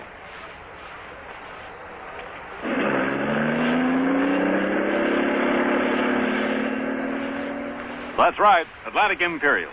It gives you that gasoline superpower a big modern car engine requires, demands, needs, any other word to that effect. You get the added budget benefits of top economy mileage so that you can go more and do more and enjoy every mile. So, once you get that Power Mate travel, yes, get the most out of summer driving and on into the days of autumn, too. Wherever you travel, any season of the year, start your journey with Imperial from the Imperial Gasoline Pump at your nearby Atlantic dealers. Lots of Atlantic stations around Boston. Well, they're as well known as Fenway Park. You can bet on that. And lots of people count the Atlantic station not far from home or place of business as the base department store for good motoring every time out.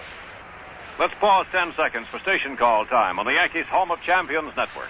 All Yankee baseball games are brought to you by Ballantine Beer and Ale and Atlantic Gasoline Companies exclusively in the Capital District over WOKO 1460 First in Albany, New York.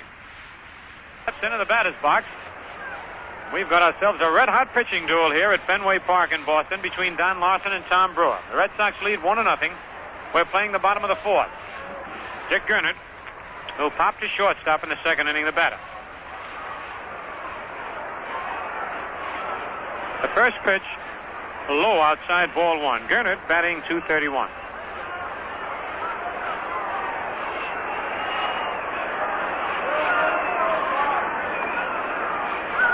Curve is low outside, ball 2, 2-0.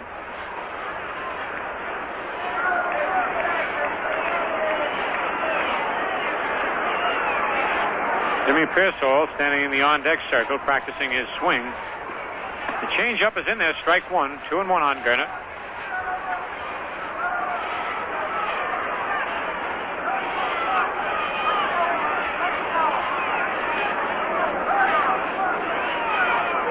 Another curve is over.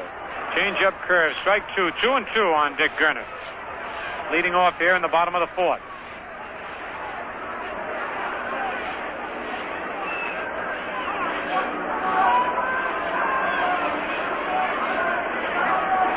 Larsen sets on the mound. The no wind-up delivery is low outside, ball 3, full count.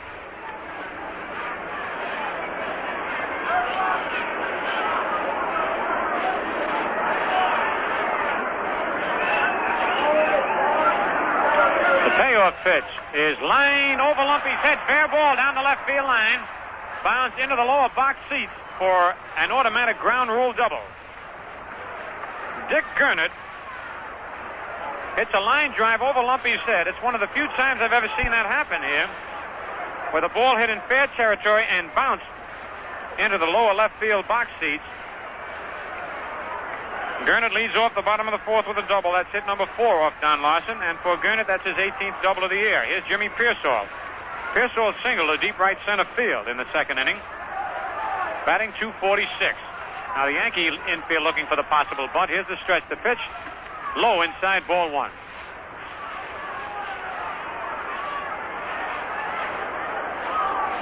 Must be a north wind blowing here up in the Bean Town. Sure getting chilly. Here's the stretch. Pitch to Jimmy is strike 1 as he just tried to punch that ball over Mark Thornberry's head. Just enough to advance Gernert to third base and maybe get himself a little base hit. He did it last night. 1-1 on Jimmy. Larsen stretches. Kubek holding Gernert close to second. The pitch, Pearsall pushes a bunt. Larsen up with it, and the runner does not advance. The throw to first is in time. Dick Gernert did not go to third base. And I don't know whether Pearsall realizes that Gernert didn't go to third. But the sacrifice fails to work as Pearsall tried to push the ball past Larsen. He didn't get it far enough to Larsen's left. Don wheeled around, and Gernert halfway down decided to go back to second. Then Larsen continued wheeling around and fired to first in time to get Pearsall. Gernert remains at second base. That was an unusual play. That it would have been tough for Larsen to get Gernert at third. It was not a forced play. His throw to third, Lumpy would have had to tag Gernert sliding in. But Dick's not an especially fast base runner. Here's Sammy White. Sammy flied to right field in the second inning. Pitch is hit high in the air. Kubek at shortstop on the edge of the outfield grass. Under it, and makes the catch for out number 2. 2 away, and that'll bring up Tom Brewer. Brewer walked in the second inning.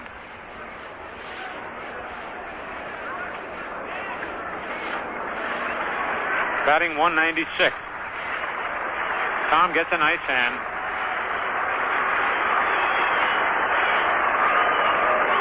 His record has been a big disappointment for the Red Sox fans and for Brewer himself. He's only won 6 and lost 10 this year. So he was expected to play a major part in the Red Sox bid for a pennant. And he could have made the difference in about 6 or 7 games. All right, here's the stretch. The pitch to Brewer is popped high in the air, short right center field. McDougal back, Bauer and Mantle coming in. And then Mantle calls for it and drops the ball. He dropped the ball. Mantle drops the ball as he and McDougal got mixed up in their signals. Mantle and McDougal pulling a little bit of the Alphonse Gaston act. You take it, I've got it. They both stopped a couple of times, and Mantle is charged with an error. The run scores, and the Red Sox lead 2-0. It was just a high, ordinary pop fly to short right center field. Gill was back. He was under it, and he must have heard Mantle coming in. He stopped. Mantle stopped, and then Mickey lunged for it at the last second. The ball rolled right out of the pocket of his glove. An error charged to Mantle. The run scores. The Red Sox lead 2-0. Don Budden takes a pitch low, ball 1. All those things can happen so easily out there. With the crowd yelling, it's hard to hear the outfielder or the infielder saying, I'll take it, or you take it. And they were both caught looking at each other. There's a slow curve in the dirt, ball 2, 2-0. And, of course, there's the problem of running into each other. That's why McDougal had to stop and why Mantle had to stop.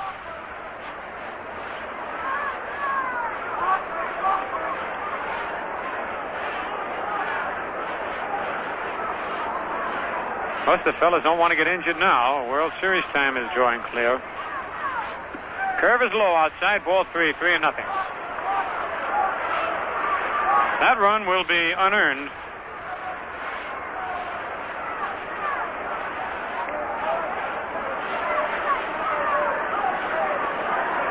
Two out. The 3-0 pitch to Budden. Strike one call.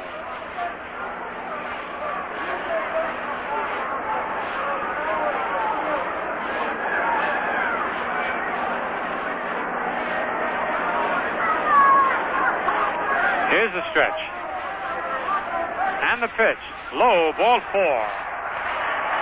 Budden gets a base on balls. The third one given up by Don Larsen. And that'll bring up Pete Runnels.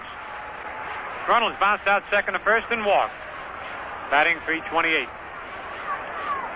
Brewer moves on down to second base. Budden down to first. 2 away here in the bottom of the fourth. The Red Sox lead 2-0.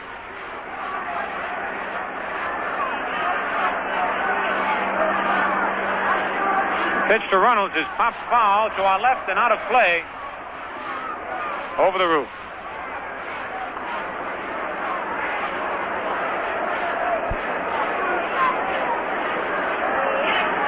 Cowboy Pete Runnels, the left-hand hitting second baseman of the Red Sox, who leads the American League in batting.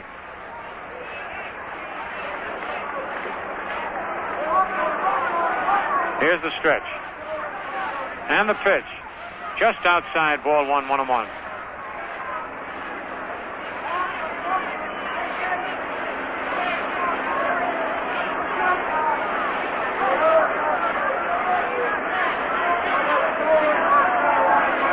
Sets on the mound.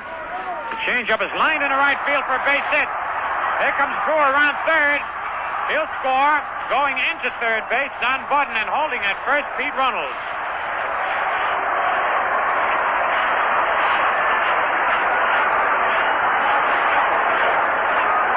An RBI for Runnels, and the Red Sox lead 3-0 with Ted Williams coming to bat.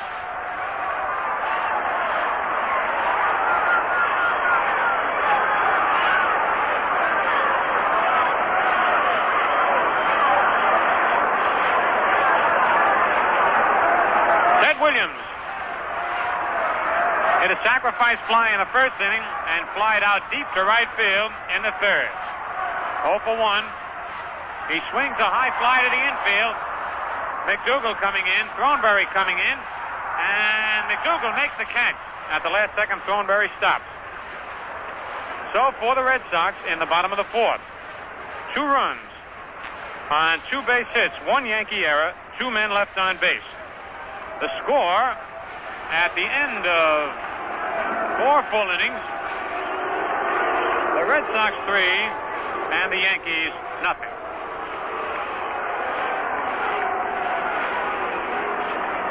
Not too much action in the scoreboard in the American League, as a matter of fact. 3 night games: Washington at Baltimore, Cleveland at Chicago, Detroit at Kansas City play tonight. In the National League, Philadelphia 1, Milwaukee nothing at the end of an inning and a half. Simmons against Spahn. Chicago at San Francisco starts later on. Pittsburgh nothing, Cincinnati nothing at the end of 1. Friend for the Pirates. Haddock started. Schmidt in the second. Thomas has just homered in the second, and the Pirates lead 1-0. And they are the only game scheduled in the National League. And now Mel Allen coming over here.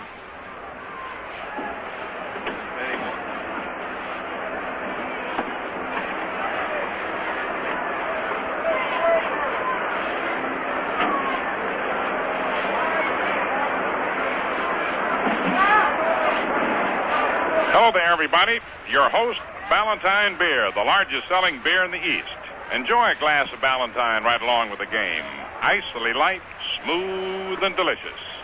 Man, but it's good. 3-0 in favor of the Red Sox as we go to the first half of the 5th inning. Marv Thornberry hitting 8th in the order will be followed by Larsen, and then leadoff man Hank Bauer.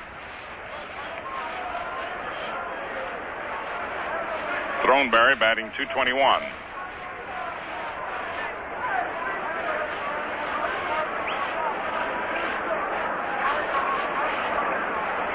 Marv grounded out in the third inning to Pete Runnels.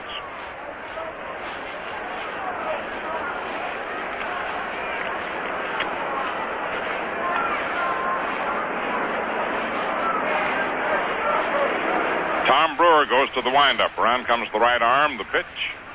High, ball one.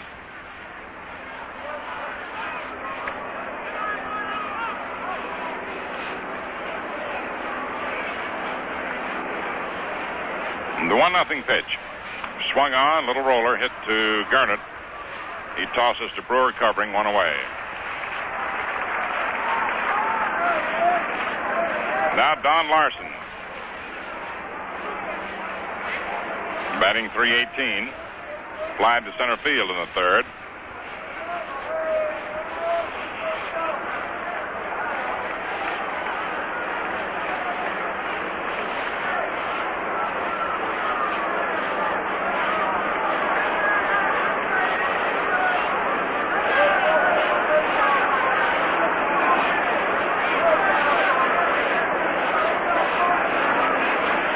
Strike one.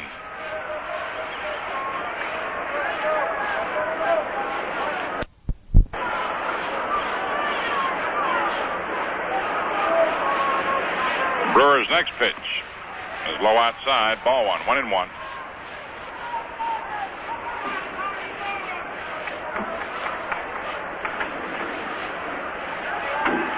One and one the count.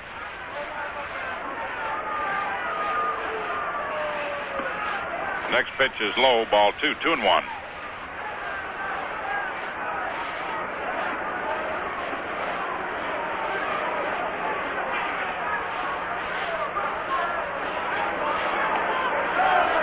Two balls, one strike.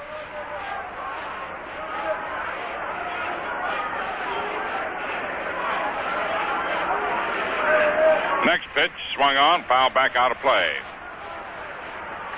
A 2-2 count on Don Larsen.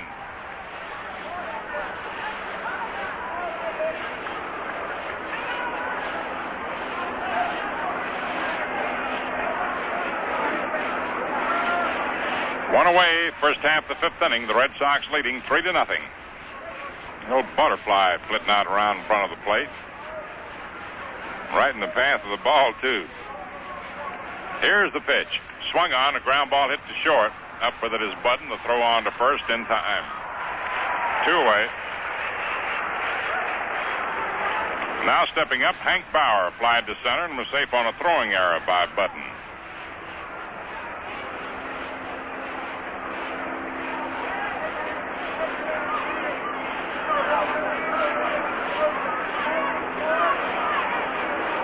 Outfield around to the left. Infield deployed well around toward third. Now the pitch to Hank. Swung on. Foul ball hit to Crissetti. Coaching at third. Strike one.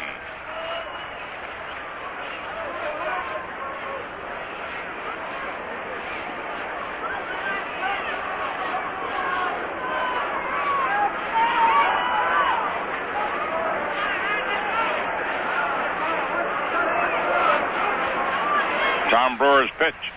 Swung on. Say fly ball into short center. Coming fast. Three men, and the ball is caught by Runnels with his back to the plate, going away. Beautiful catch by Runnels. No runs, no hits, no errors, no one left on, and at the end of 4.5 innings of play, the score, the Red Sox 3, the Yankees nothing.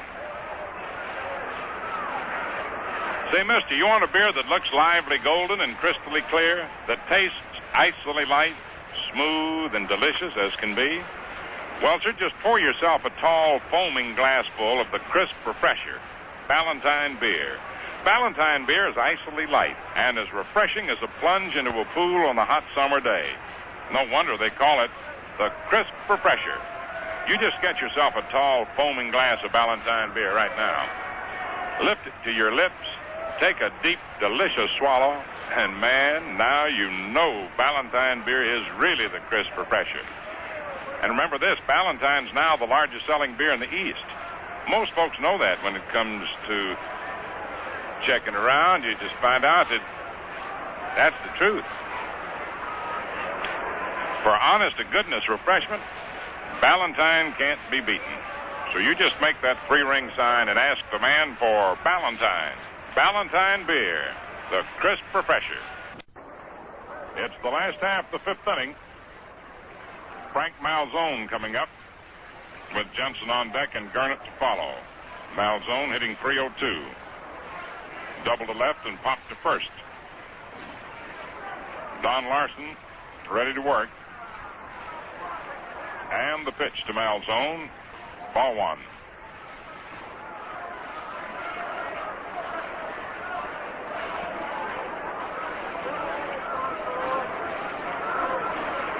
Next delivery, swung on, slow bounder to short. Kubek charges it, throws on to first in time. 1 away. Jackie Jensen flied to right and popped to short. Hitting .309.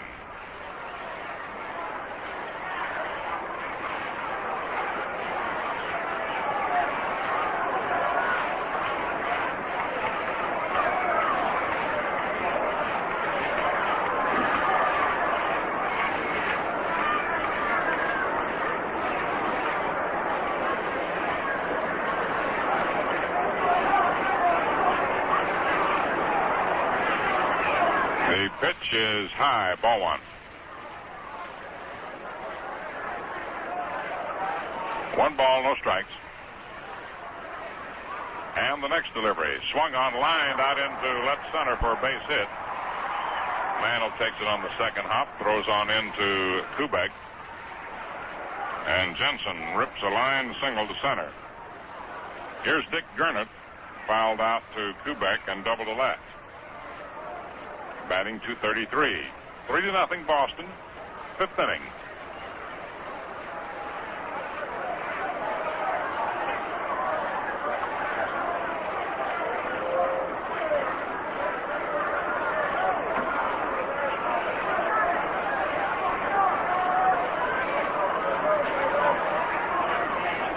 Larsen's pitch is into the dirt. Yogi blocks it, kicks it out in front of the plate, no advance.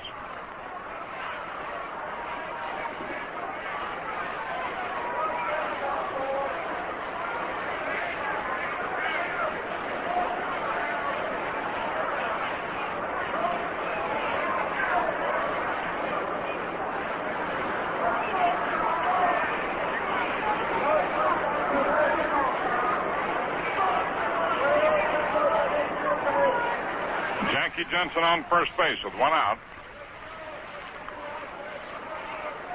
Larsen takes the stretch, check to the runner, throws easily over to first. Jensen's back.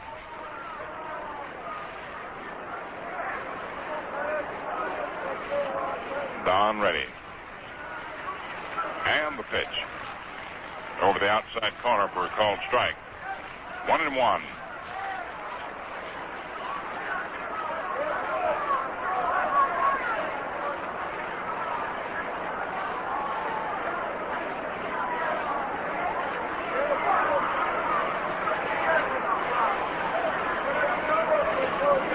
Sets.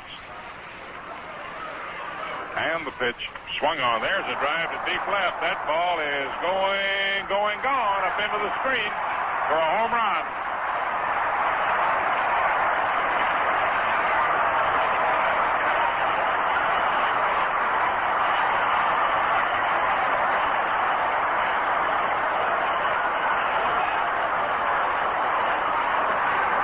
Dick Gernert lines into the screen for his 15th homer and his 53rd and 54th runs batted in, and the Red Sox now lead 5-0. Here's Jimmy Pearsall, who singled to center and was out on a bunt. Larsen's pitch is bunted foul, strike 1. Dick Gernert laced one up into the screen.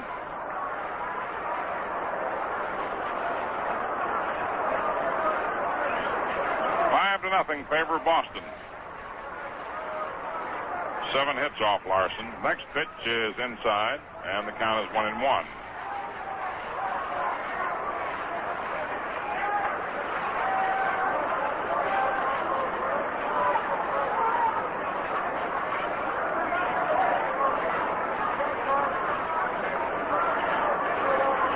ball, 1 strike.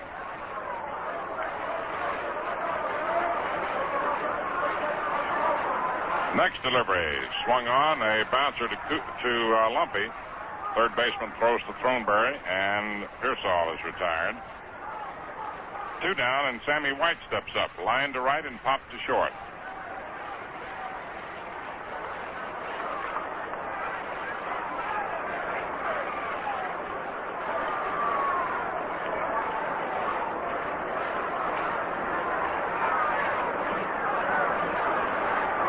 Nothing Boston, 5th inning. Now the pitch. It's in there, strike 1.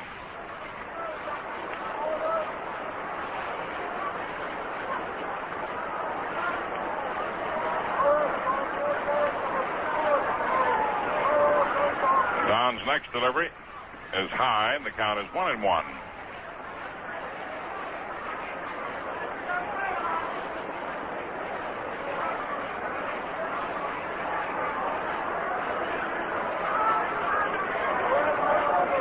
Ball, 1 strike. Next pitch is swung on and popped high in the air.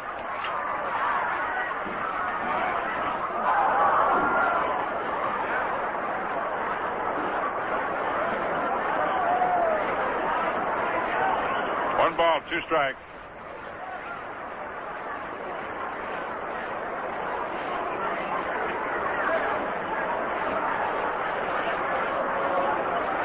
Now the pitch to White, swung on, foul tipped and dropped.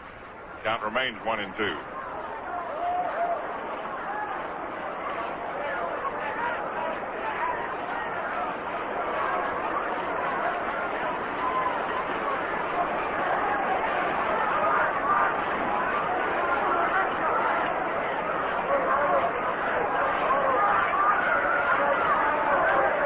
Larsen's next pitch.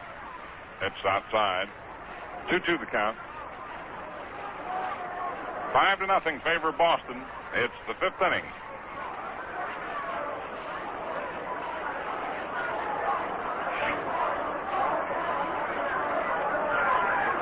Now the delivery.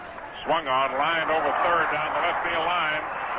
Sebring chasing into the corner. White rounds first, heading for 2, and has to go back as Sebring makes a fine recovery in the corner. White singles to left for the 8th hit given up by Larsen. And now Tom Brewer coming up. Walk and was safe on a drop fly in short center.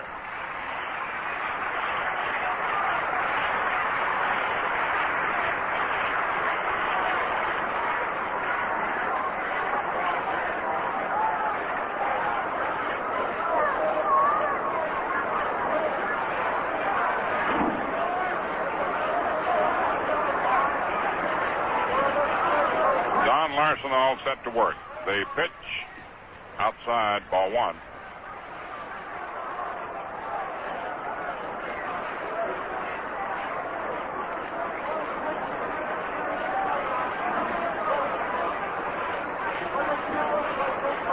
Larsen's delivery. Swung on. There's a drive to deep left field, and that ball is going up against the wall. Here comes White on his way to the plate. Here's the relay into the plate. Kubek throws, and it is not in time. It's a double for Brewer.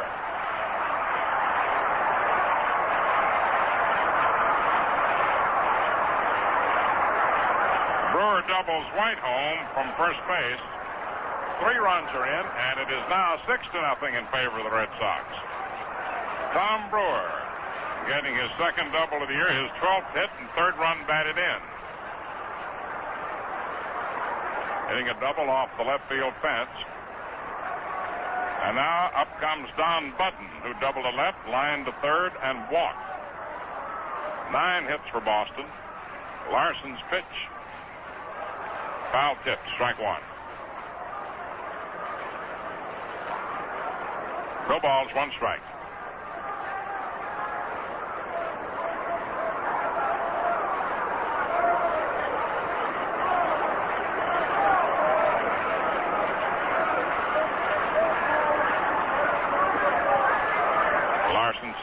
Sets, and the pitch. Swung on, fouled off to the right of the plate, out of play. up onto the roof. A 2-strike count.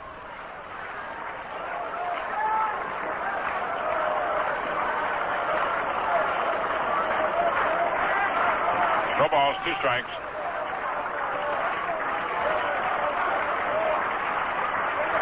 Check to the runner and the delivery. It hits him on the shoulder, just nicks him. And Budden is hit by a pitched ball. Just nicked him on the uniform front. Didn't hurt him. Brings up Pete Runnels, who grounded to second, walked and singled to right, hitting .329. What a year this boy is having. Couldn't happen to a nicer fella either. Brewer on second and Budden on first, and now the Yankee bullpen gets busy for the first time today. Zach Monroe. The delivery outside, ball 1. Williams on deck.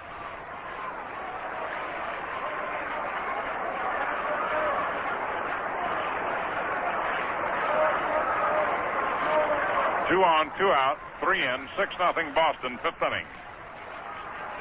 Don Larsen ready, pitches, and Runnels takes it high. 2-0.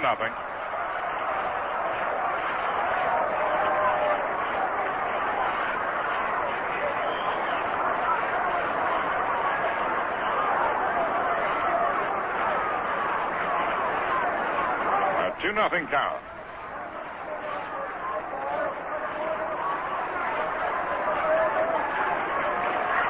Brewer on second and Budden on first.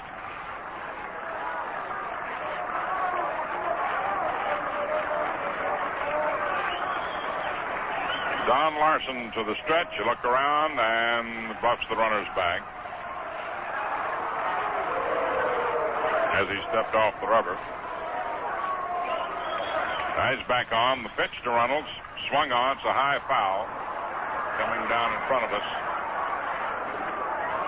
Strike 1, 2-1.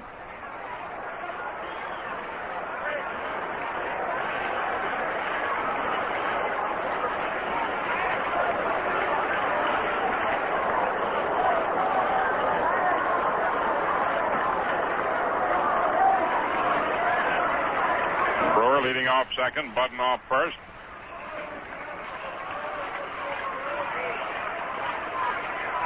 Larsen to the stretch.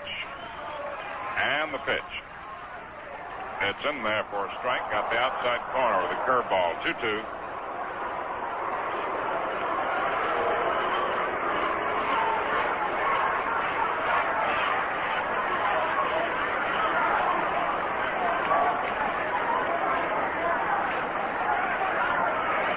Two balls, 2 strikes, 2 outs, 2 on.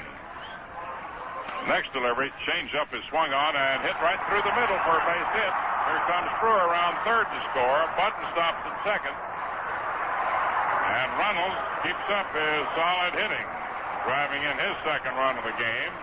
41 the season. 4 runs in. It's 7-0 in favor of Boston. And here's Williams, the 9th man to bat in the inning. Ted and a sacrifice fly to left. Back Bauer up against the barrier for his long drive in the third. Popped the second and the fourth, hitting .310.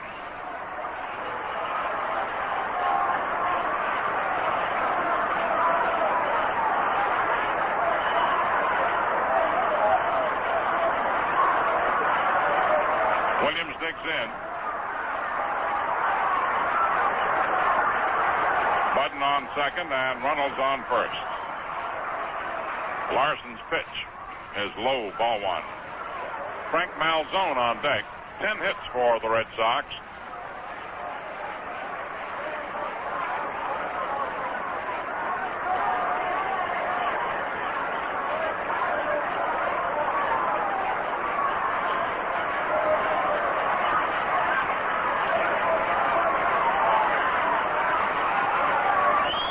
Larsen ready.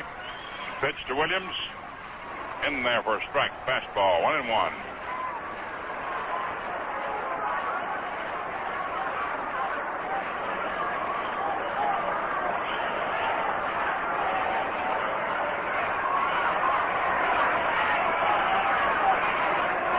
Woods off second. Runnels off first. Larsen pitches, and Williams takes it low and inside. 2-1.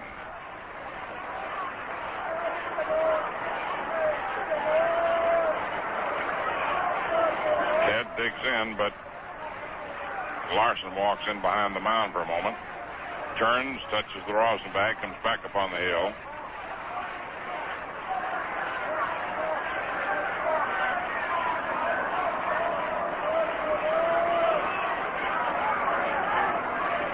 Getting Yogi's sign. 2 runners lead away. The stretch by Larsen. Now the pitch. Swung on. It's a high fly ball to left. Sebring's under it, and he makes the catch. Retiring the side. 9 men batted. 4 scored. 5 hits. No Yankee errors. 2 left on. At the end of 5 innings, the Red Sox lead 7-0. 7 runs, 10 hits, 1 error, 8 men left on. New York, no runs, 2 hits, 1 error, and 4 men left on base.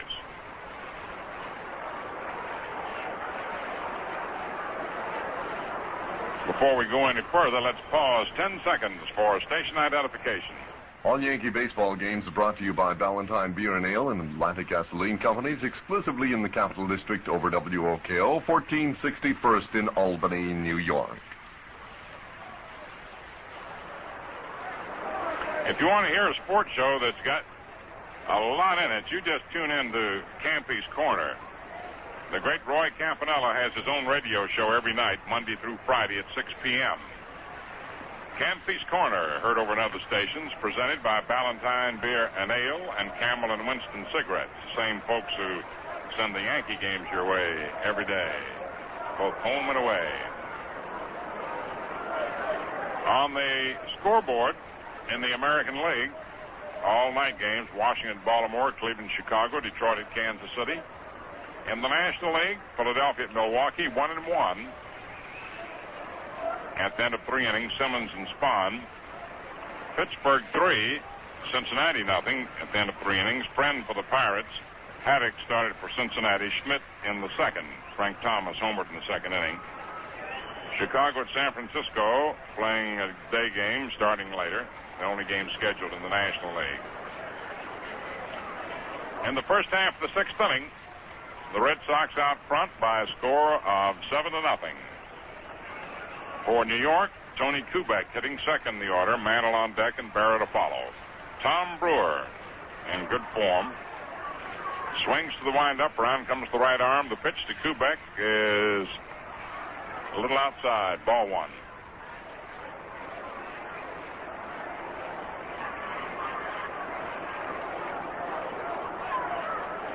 The 1-0 pitch. It's in there, strike 1, 1-1.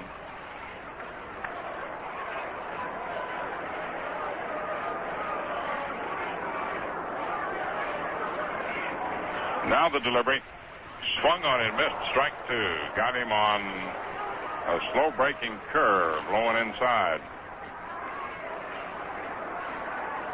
Tony's hitting .274. The 1-2 pitch. Fastball swung on, fouled off into the stands to the left of the plate.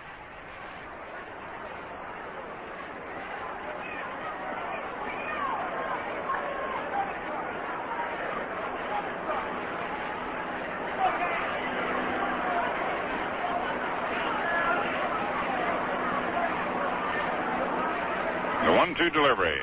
Look out up high. 2-2. Second story pitch.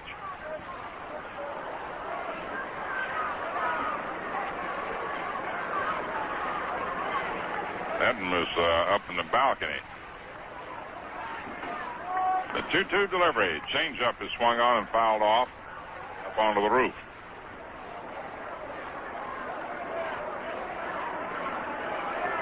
Red Sox 7, the Yankees nothing. It is the first half of the 6th inning.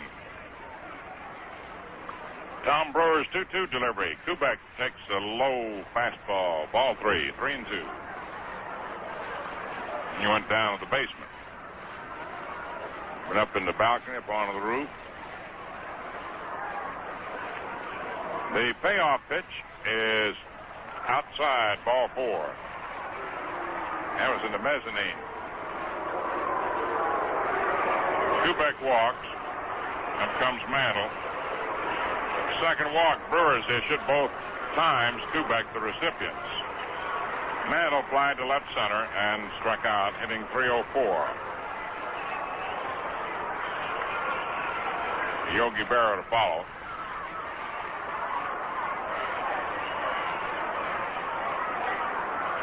Seven nothing Boston, 6th inning. Tom Brewer's delivery. It's in there for a strike. Breaking pitch.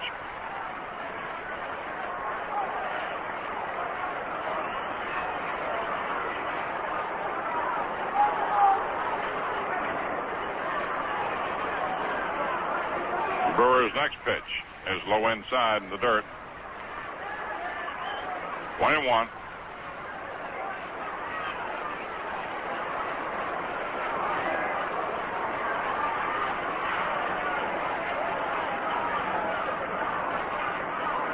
Brewer checks Kubek. Pitch to Mickey. It's over the inside corner. Slider, strike 2. 1-2.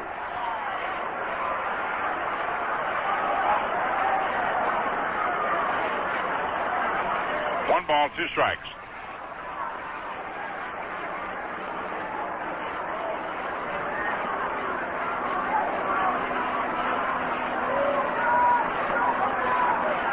Tom all set. A pitch to Mantle. Inside. Ball 2, 2-2.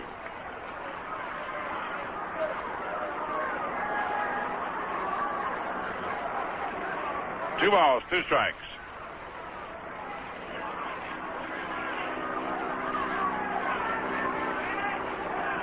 Brewer ready, delivers, and Mantle swings and sends a long drive. Boy, it is going. It is gone into the bleachers in right center field.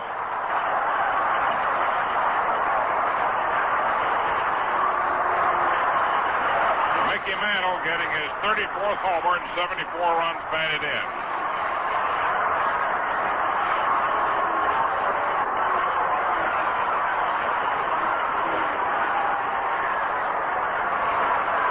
It is now 7-2.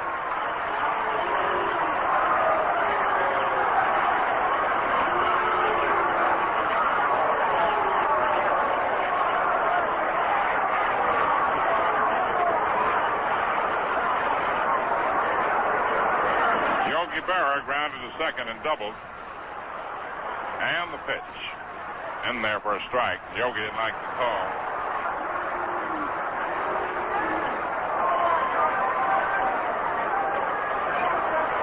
Mantle wrapped himself about a 440-foot homer over the bullpens of the dividing line in right center and about 15-20 rows up. The pitch to Yogi is grounded foul into the Red Sox dugout.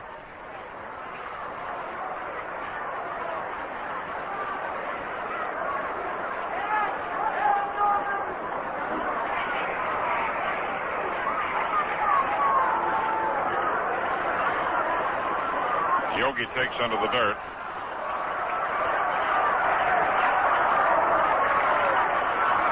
The home run by Mickey gives him the American League lead with 34 to Seaver's 33, Jensen's 32. Ernie Banks leads the majors with 35. Frank Thomas hit his 30th earlier today. Pitch to Yogi, swung on, has a line drive to right, and it's in there for a base hit. Jackie Jensen tosses into Runnels. Yogi, who was hitting .264, gets his second hit, brings up Gil McDougald. Single to left and sacrificed.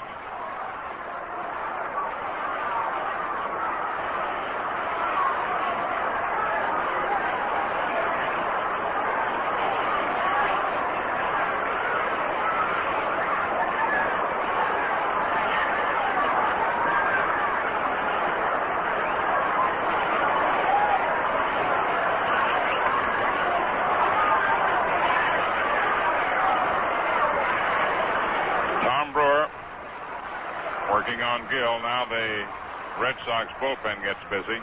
The delivery in there for a strike. Leo Kiley, a left-hander, and Murray Wall, a right-hander.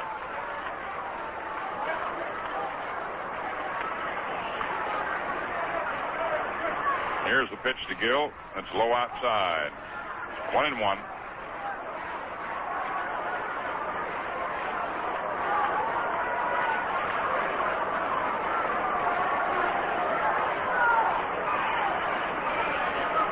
McDougald swings and sends a ground ball to Budden over to Runnels for one. Throw to first, double play.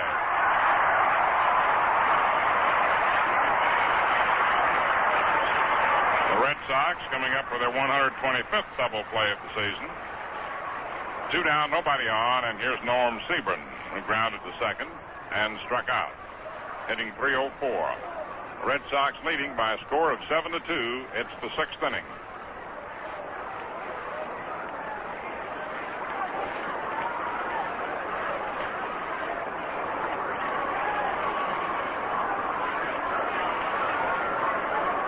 Tom Brewer's pitch to Sebring is in there for a strike.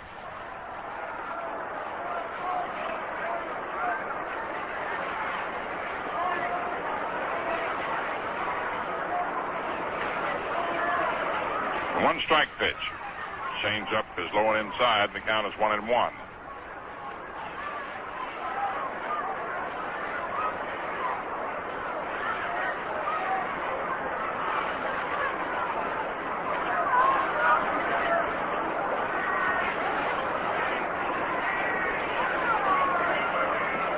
Next delivery in tight at the belt. Ball 2, 2-1.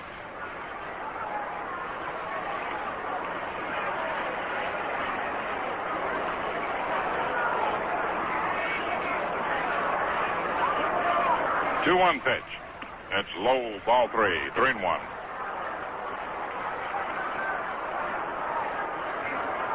Tom Brewer from South Carolina.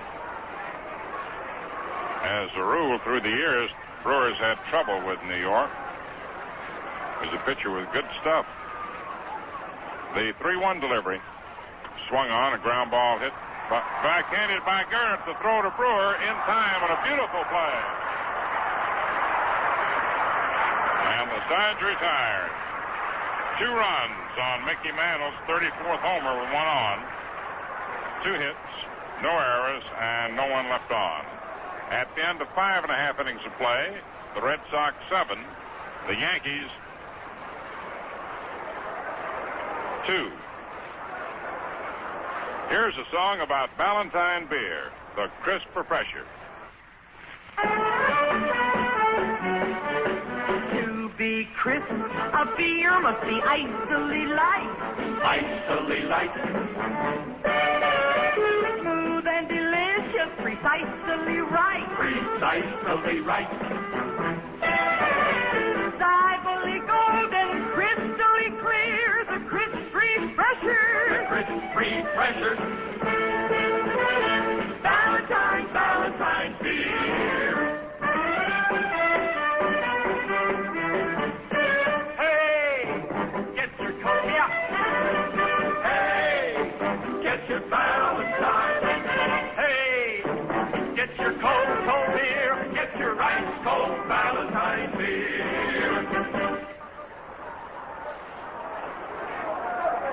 Ballantine beer is now the largest selling beer in the East. You might know a beer so fine would be made by P. Ballantine and Sons, Newark, New Jersey. Frank Malzone leading off in the last of the 6th inning. Takes a curveball over the outside corner. Strike 1. Malzone doubled, popped to first, and grounded to short. The right-hand batter lines this one deep to left field, and it is up against the wall. Sebring plays the rebound and whips his throw into McDougald. A foot short of being a homer. So it's a single.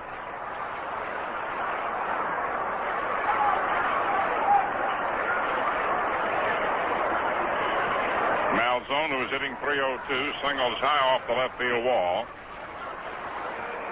Here's Jackie Jensen, flied to right, popped to short, and single to center. And Casey's coming out of the dugout with Zach Monroe warming up.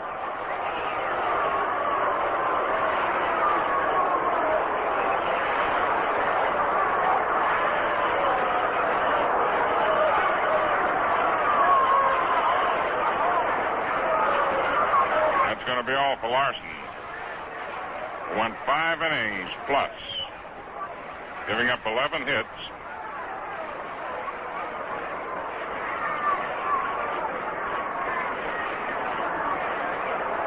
Walked 3 men, hit a batter.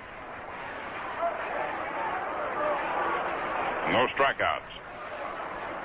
2 of the runs were unearned, but the other 5 were.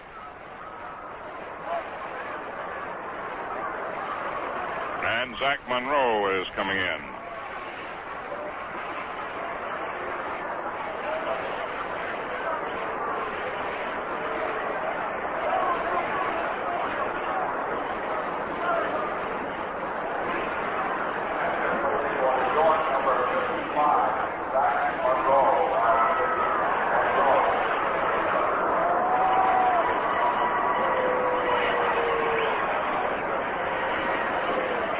Zach Monroe relieved last night.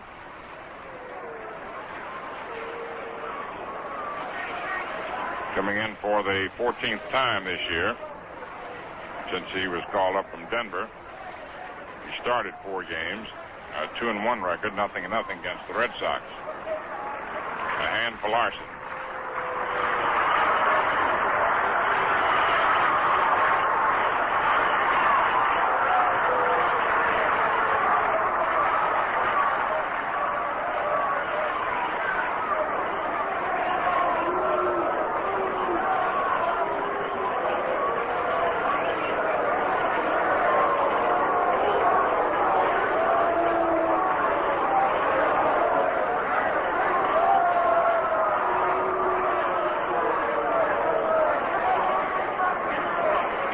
Taking his warm-up pitches. Casey returns to the dugout. Final game of the series tomorrow afternoon at 2 o'clock. We'll be on there at 1:55. The Yankees will be home Tuesday night with the Cleveland Indians, and Wednesday afternoon. And then the surging White Sox, who have won 11 out of their last 14, will be coming in next Thursday night, Friday and Saturday afternoons. A Ladies' Day a week from today. August 24th, the Detroit Tigers in for a big Sunday doubleheader with Frank Larry and Jim Bunning. Probably the Tiger pitchers. We will wait official notice. By the way, the Yankee Stadium advance sale ticket window will be open tomorrow, Sunday, 9 to 5 for your shopping convenience.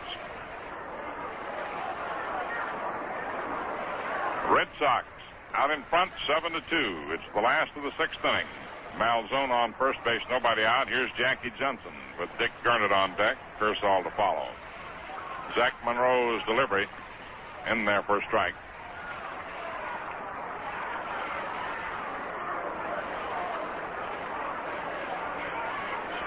Johnson hitting .311.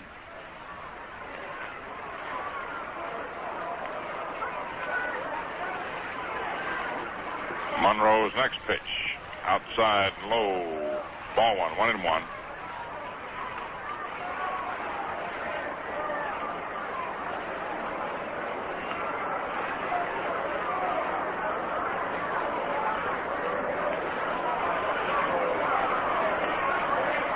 One ball, 1 strike.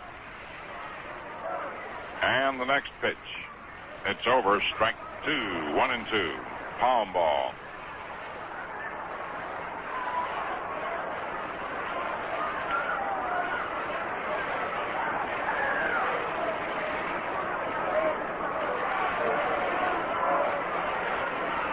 Malzone on first, nobody out.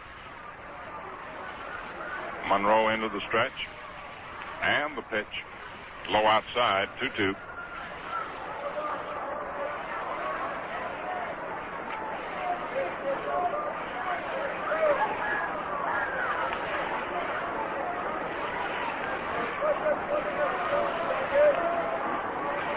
Two balls, 2 strikes.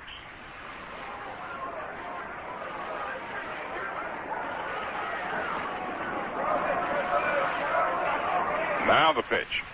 Swung on, hit foul behind the plate. Yogi comes back toward the screen. He's under it and has it. No advance.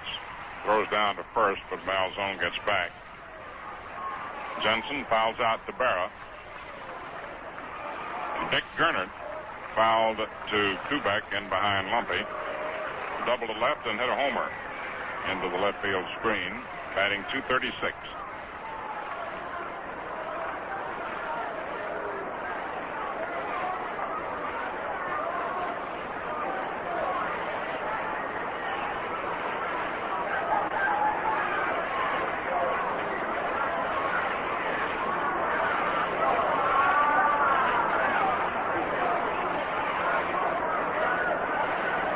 Zach delivers to Gernert outside. Ball one.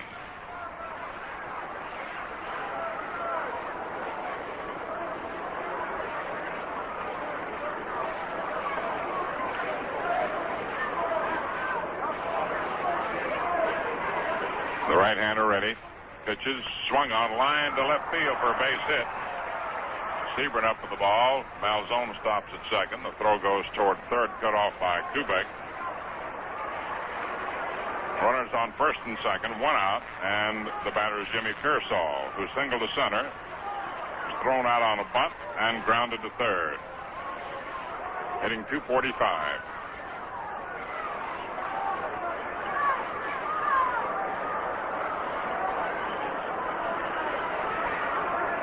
Twelve hits for Boston.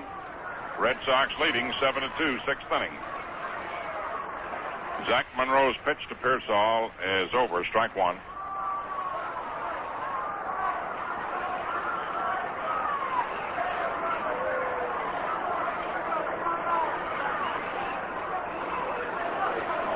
No balls, one strike. Malzone leads away from second. Gernert from first. Monroe's pitch swung on, fouled off to the right of the plate, out of play up onto the roof.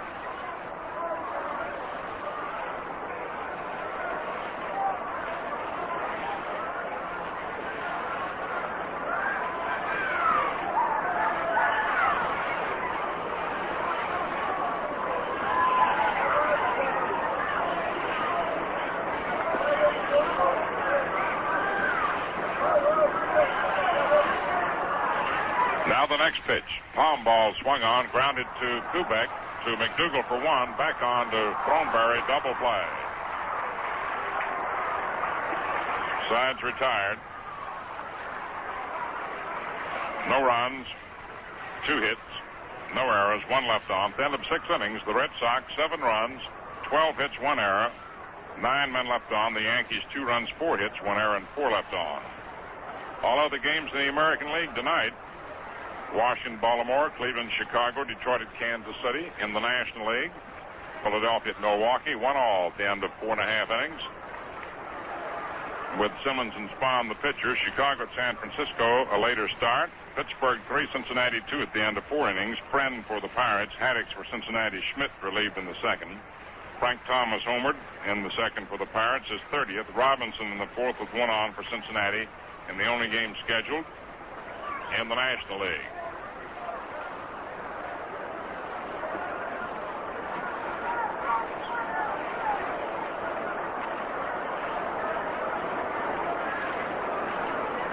Moving into the first half of the 7th inning, it's the bottom third of the Yankee order. Jerry Lumpy, Marv Thornberry, and Zach Monroe.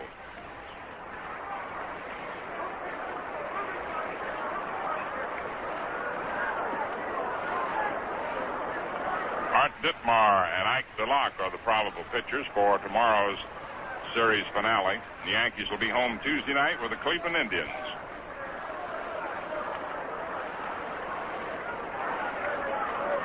Red Sox 7, the Yankees 2. It's the 7th inning.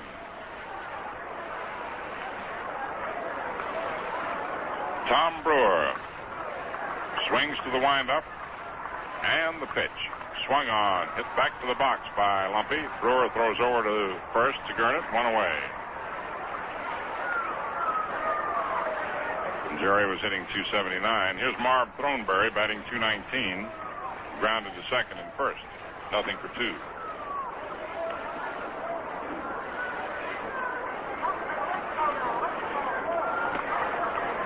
Brewer delivers over the inside corner, strike one.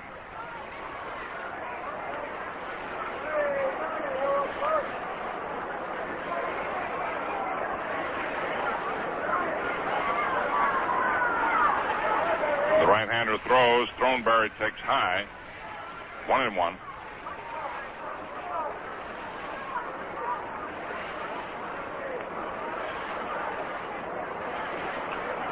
The 1-1 pitch. Swung on and missed. Strike two. 1-2. Took a good cut at a low fastball.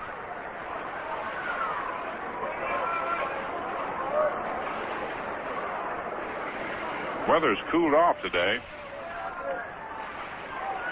The pitch to Throneberry is low and inside, and the count is 2-2.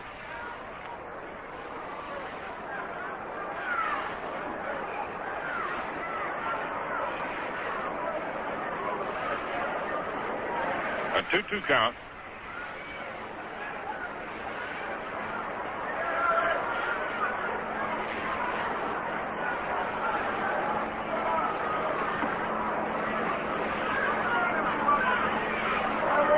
The 2-2 pitch. High, ball three. 3-2.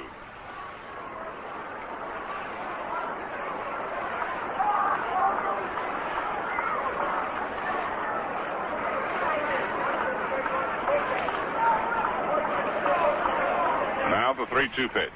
Swung on and missed. Strike three. Got him pulling the string on him. 2 outs, and Zach Monroe is due to bat. Nobody warming up. Monroe is coming up.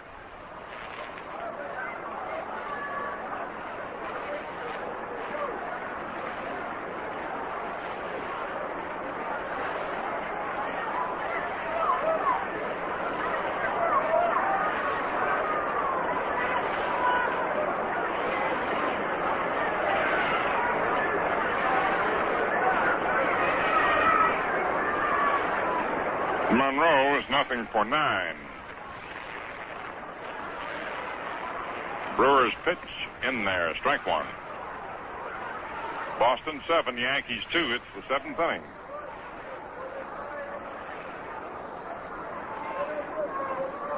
Next delivery is low outside. 1-1.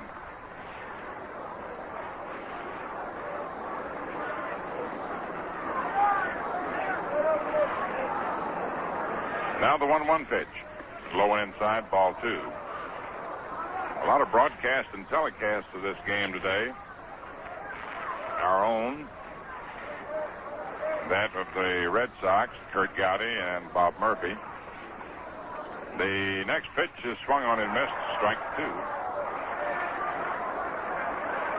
NBC with Lindsey Nelson and Leo Durocher are televising it to parts of the nation.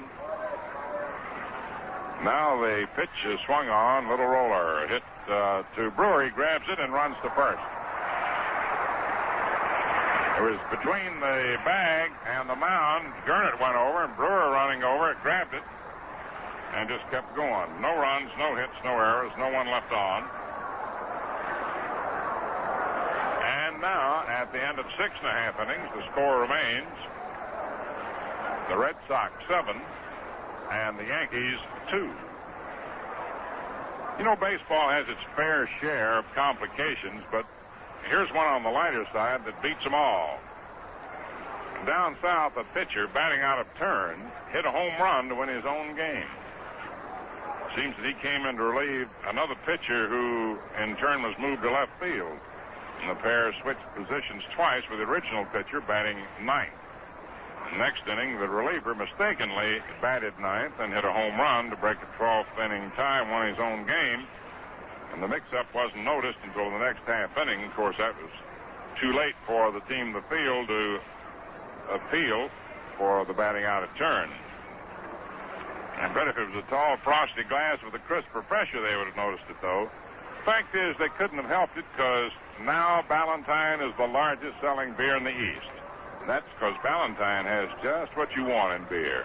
The tops and refreshment and the smoothest, most delicious taste ever to leave a bottle or a can or a tap. You'll enjoy Ballantine beer, the crisp professor. Try it, won't you? Thank you. Last half of the seventh inning. Red Sox 7, New York 2. Sammy White, batting eighth in the order, line to right, pop to short, single to left, hitting .252. Zach Monroe in relief to the windup. The pitch to the right-hand hitter, outside, ball one.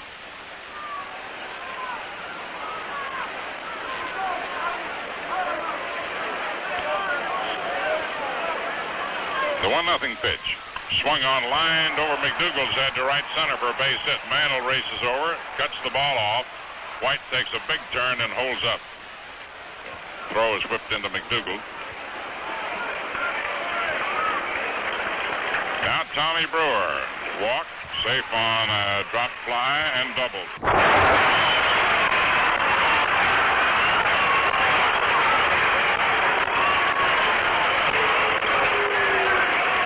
Brewer hitting .207.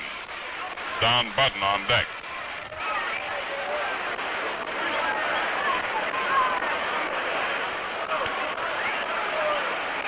One on, nobody out.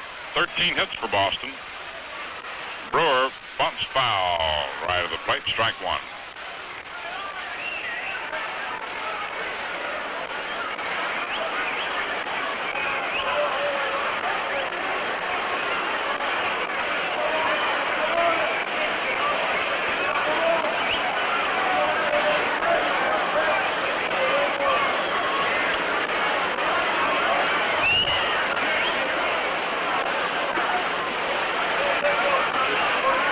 Delivery is foul tip that hits Yogi's hand. Strike two.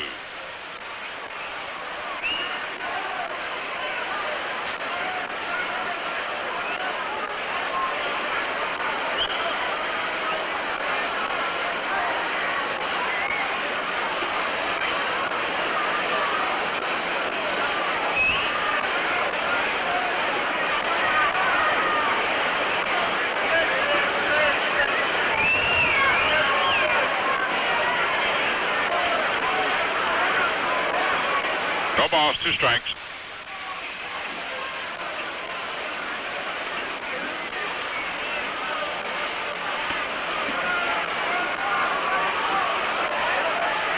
Monroe's pitch is low, ball one, 1-2.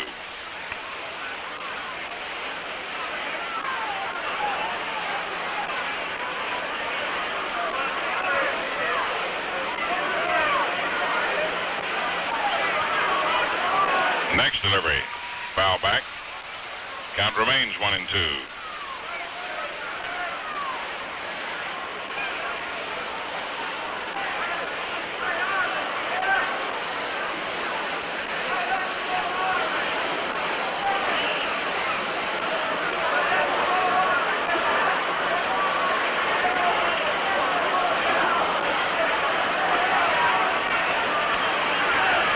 Next pitch is swung on and hit off the foot of Brewer. It rolls down to Lumpy, starts a play over to second, but it was a foul ball.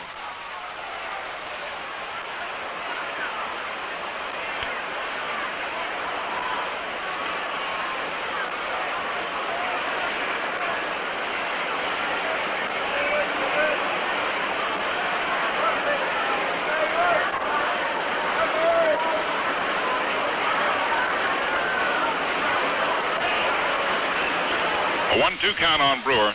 7-2 Boston. It's the seventh inning.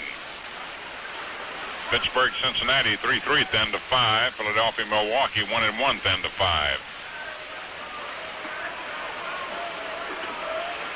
Nobody out in the seventh. Now the pitch. Swung on, and it's hit to the box. Throw to McDougal for one to first. And the ball is dropped by Throneberry. So just one out, force out at second. Monroe to McDougal.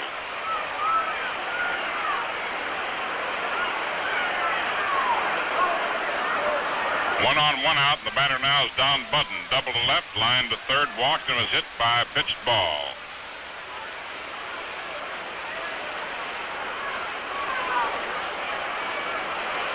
Pete Reynolds on deck.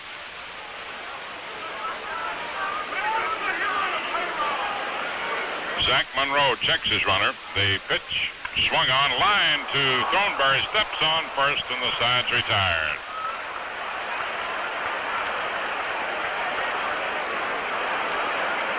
No runs, one hit, no errors, and no one left on.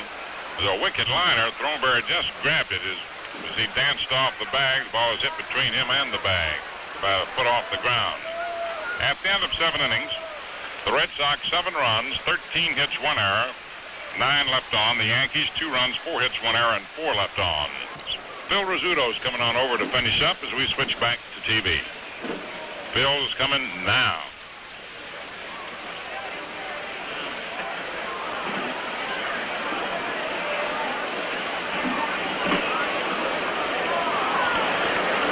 Well, here we are back on the radio side. Happy Durkin still got his sunglasses on,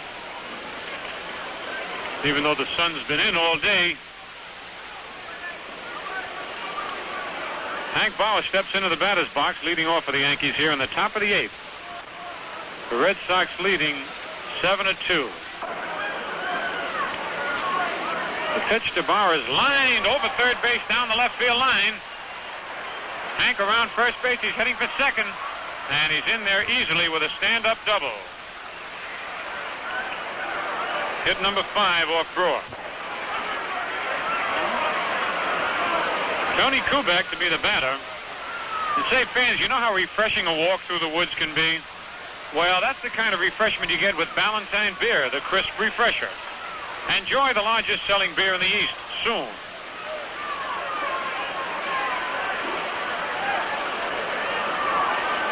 Tony Kubek steps into the batter's box. Kubek bounced out short to first and walked twice. Batting .274. Brewer stretches. The pitch to Kubek is strike 1 called on the outside corner.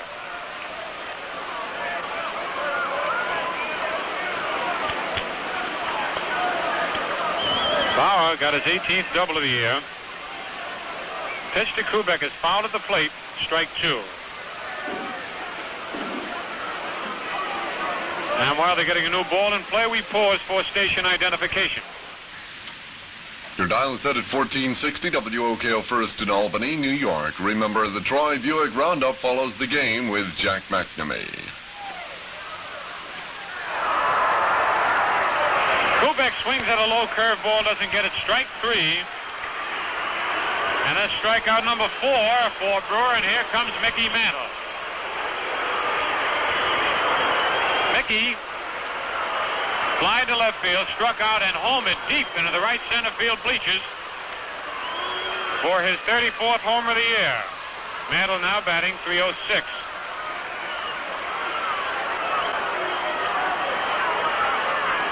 One out here in the top of the 8th. The Red Sox lead 7-2. Bauer down at second base, leading away. Brewer stretches. Pitch to Mickey is fouled out of play down the left field line over the roof. Strike 1.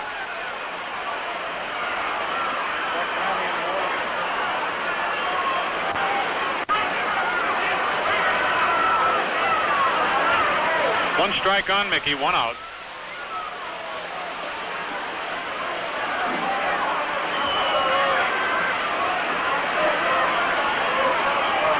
Leo Carley and Murray Wall up again in the Red Sox bullpen. And for the Yankees, Tom Sturdivant. The pitch to Mickey. Outside, ball 1-1-1.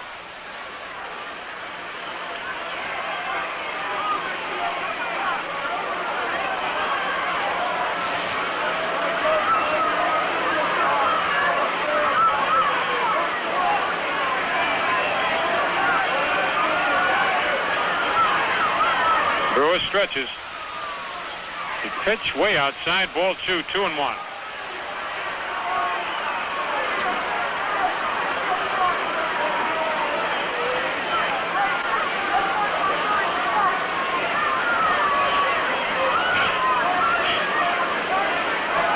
Feels like fall weather has arrived here in the bean town of Boston, Massachusetts.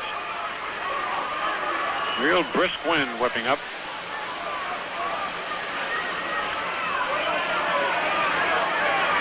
Here's the stretch by Brewer.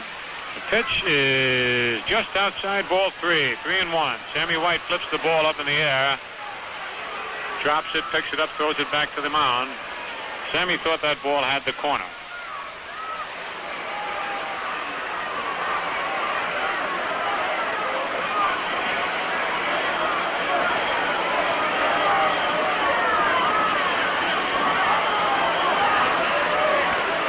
Brewer into a stretch position. The 3-1 pitch is hit high in the air to left field. Williams going back, but it's not deep enough. Ted is on the track, comes in a few feet, makes the catch. Bauer holds at second. Over the roof. Strike one.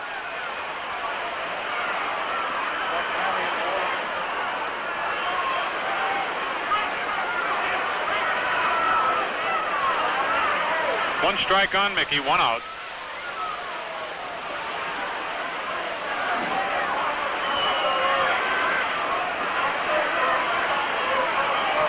Leo Carley and Murray Wall up again in the Red Sox bullpen, and for the Yankees, Tom Sturdivant. The pitch to Mickey. Outside, ball 1-1-1.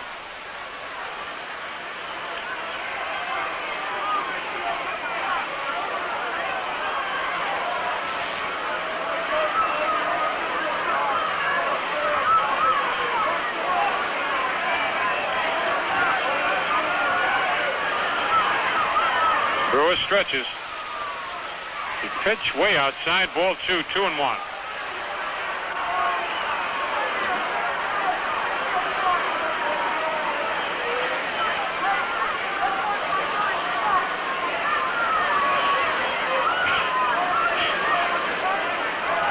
Feels like fall weather has arrived here in the bean town of Boston, Massachusetts. Real brisk wind whipping up.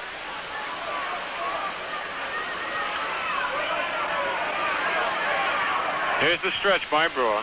The pitch is just outside, ball 3, 3-1. Sammy White flips the ball up in the air, drops it, picks it up, throws it back to the mound. Sammy thought that ball had the corner.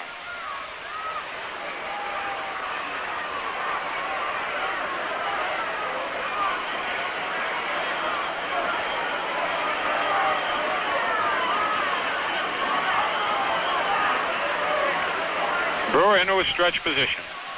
The 3-1 pitch is hit high in the air to left field. Williams going back, but it's not deep enough. Ted is on the track, comes in a few feet, makes the catch. Bauer holds at second, and it's 2 away.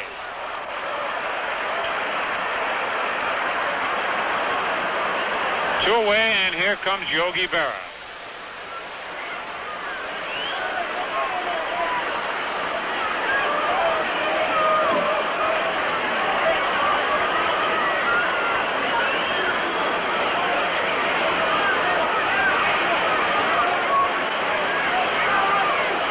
Yogi Berra, who was 2 for 3 today, bounced out second to first, double to left, single to right. Yogi's batting .267. The official paid attendance 24,925. Pitch to Yogi. Ball 1 just below the knees.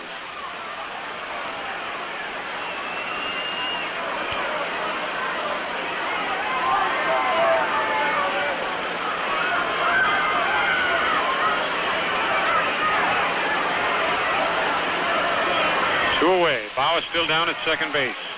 Cut off the inning with a double. The pitch to Yogi is fouled to our left and out of play, and off the top of the roof down the lower deck. Nice catch.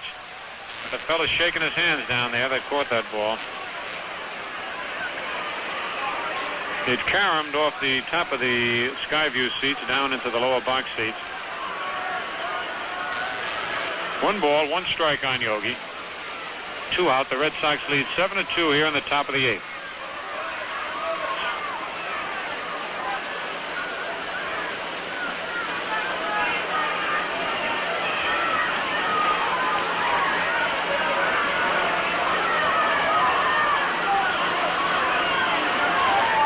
Brewer stretches. Bauer leads off second. The pitch to Yogi outside. Ball 2, 2-1.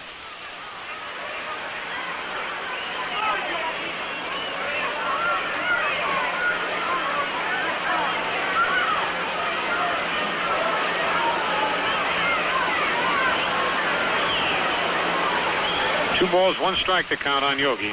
Now the sun is shining brightly. The pitch is pop foul, out of play.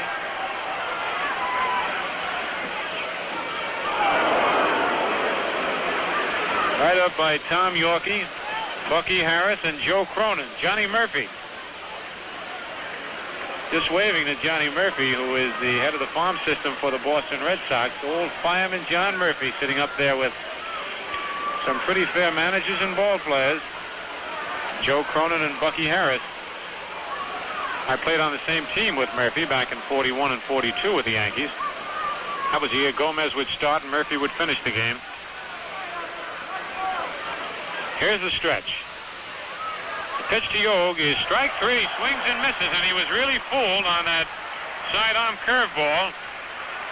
Strikeout number 5 for Brewer and for the Yankees in the top of the 8th. No runs, 1 hit. No Red Sox errors, 1 man left. The score at the end of 7.5 innings of play. The Red Sox 7, the Yankees 2.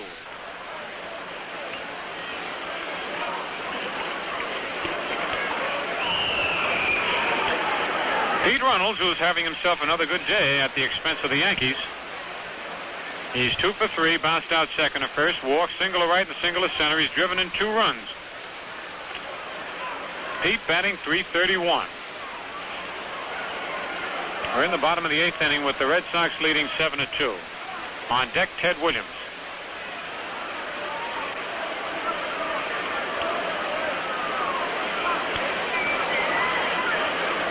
Zach Monroe on the mound for the Yankees. The first pitch to Runnels. Low inside, rolls all the way back to the screen. Ball 1.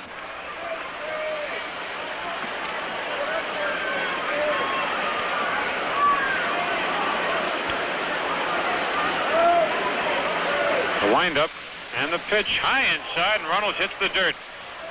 2-0 on Pete. Kicks dirt all over the home plate, and plate umpire Frank Umont has to dust it off.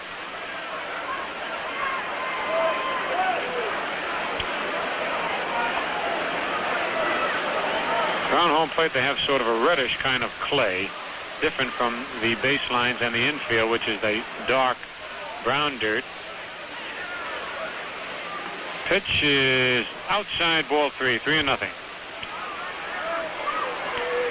They have the same kind of clay on the cinder path that goes around the field. A 3-0 pitch outside, ball 4. Runnels walks, and here comes Ted Williams. Williams is 0 for 3, hit a sacrifice fly to drive in a run in the first inning. Fly deep to right, popped to second, fly to left. Batting .309. Runnels at first with nobody out here in the bottom of the 8th. Thornberry holding the base against him. Right now the sun's shining brightly. It's rough on the second baseman and right fielder. First pitch is outside, ball 1.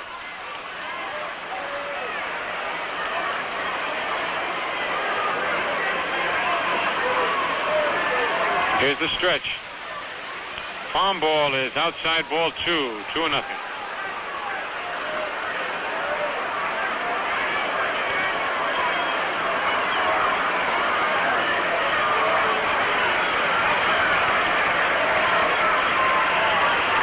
Here's a stretch.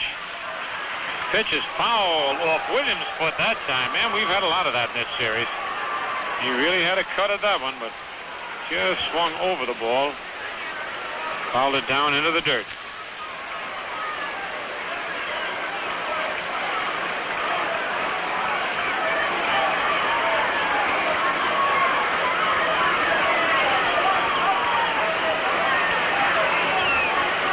Monroe stretches. Runnels leading off first. Farm ball is outside and low, ball 3. 3-1.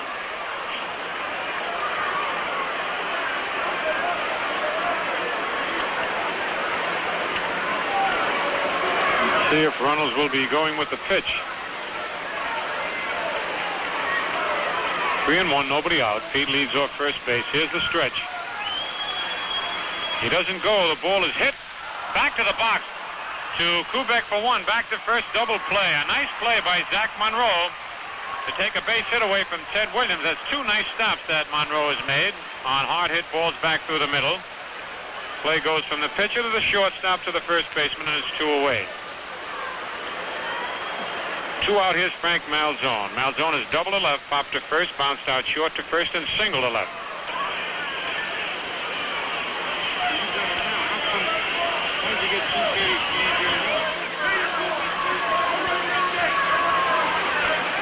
A high hopper down third, and it's a fair ball. It's a base hit for Malzone, his third of the day. A swinging bunt that stopped halfway between home and third. Lumpy picked it up, couldn't make a play. That's a base hit. Malzone's third, and the Red Sox 14th of the afternoon.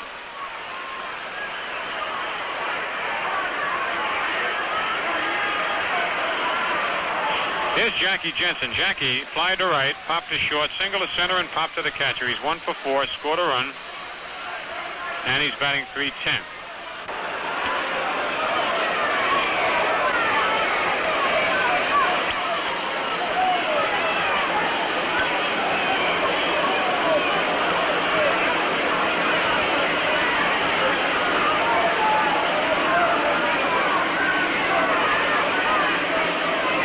The pitch is lined into right field, a base hit. As Malzone around second, heading for third. Bauer up with the ball, has to fire it back to McDougal. And the Red Sox have runners on first and third as Jensen punches a base hit to right field. 2 out, and the batter Dick Gernert. Gernert's 3 for 4, popped to short, double to left, homered, high in the screen, and single to left. He scored twice, driven in 2 runs, batting .238.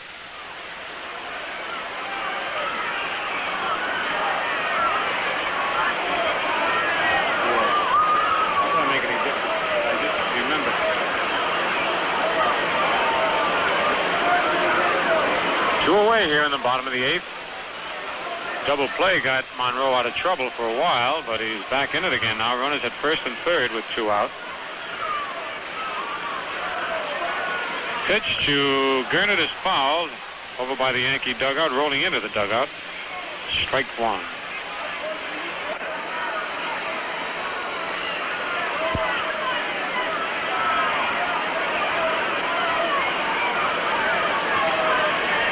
Monroe sets again. The ball is lined into left.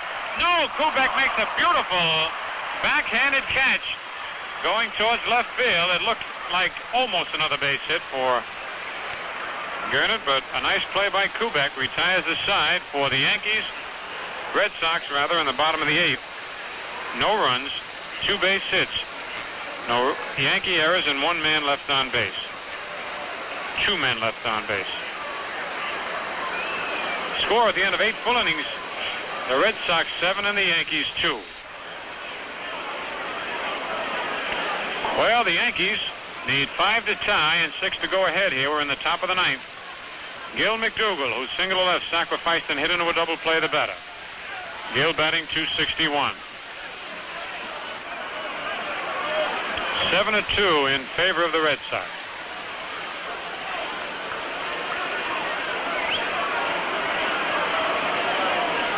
Next pitch is down the middle, strike 1, 1-1.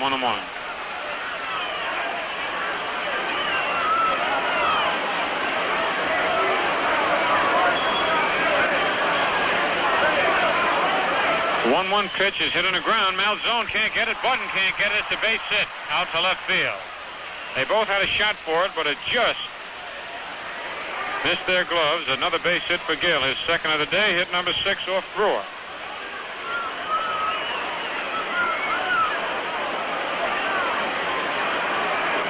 That'll bring up Norm Sebring. Sebring hit into a force play, struck out and bounced out to first base. Batting .303. The pitch to Sebring is swung at and missed, strike 1.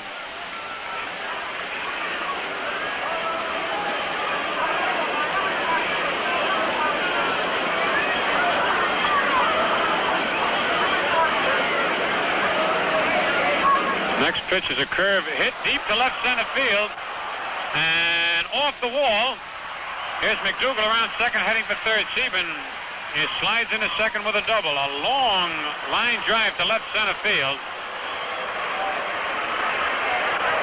Hit number 7 off Brewer, Sebring's first hit of the day. McDougal's at third. Stevens at second. Gene Stevens is in left field in place of Ted Williams.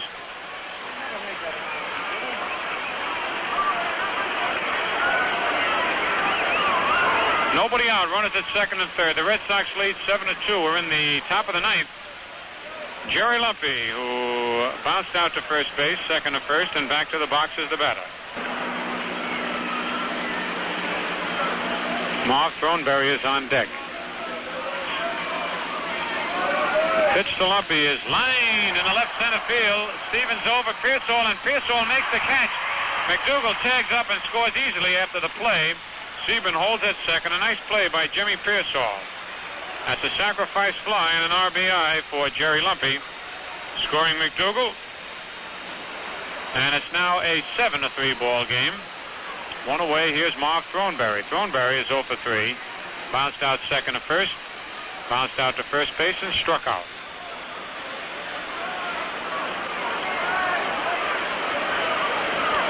Sieben at second base. Enos Slaughter is on deck now, swinging 2 bats. Brewer stretches. The pitch is outside, ball 1. Enos Slaughter, who's been doing a terrific job in the pinch hitting role.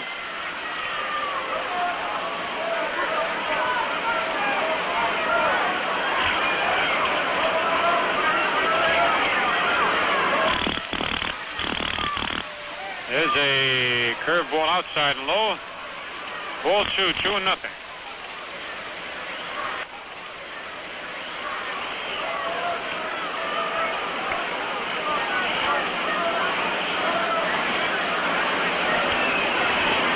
Nothing in 2, rather 2 balls and no strikes on Throneberry. The stretch, the pitch. He lines a base hit in the right field. Sieben coming around third. And he'll come on to score as Jensen's throw comes into second base, and it's now a 7-4 ball game. As Throneberry gets his first base hit of the afternoon. Hit number 8 off Brewer. And Enos Slaughter is coming on to bat for Zach Monroe. Slaughter is batting .340, 2 doubles, 1 triple, 4 homers, 15 runs batted in.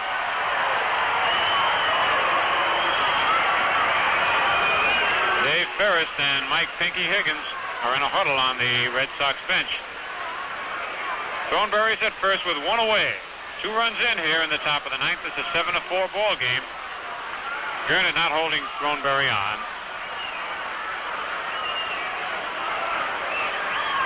Here's the stretch. Pitch to Slaughter. Strike 1 call. A fastball down the middle. On deck, Hank Bauer.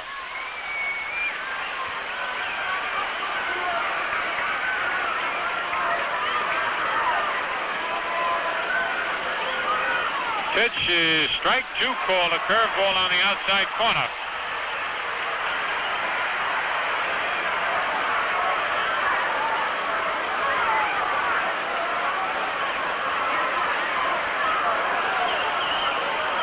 Brewer stretches. Pitch is popped down the left field line, but curving foul back into the seats out of play.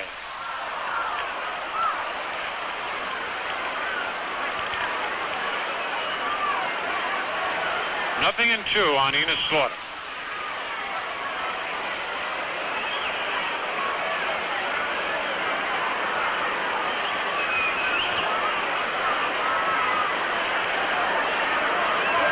Mark Throneberry leading off first base. Here's the stretch. The pitch is strike 3 call on the outside corner. 6 strikeouts for Tom Brewer. Enos Slaughter called out on strikes. One of the few times we've seen that happen. Old Eno taking a called 3rd strike. He's got a very good eye up at the plate. And as Hank Bauer starts for the plate, Bill Scarron comes on to bat for Bauer.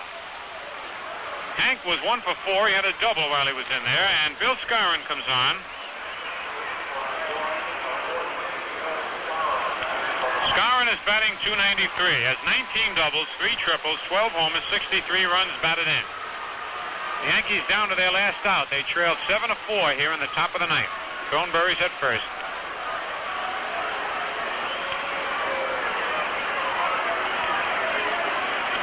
Here's the stretch. Pitch to Skowron is strike one called. Sidearm fastball.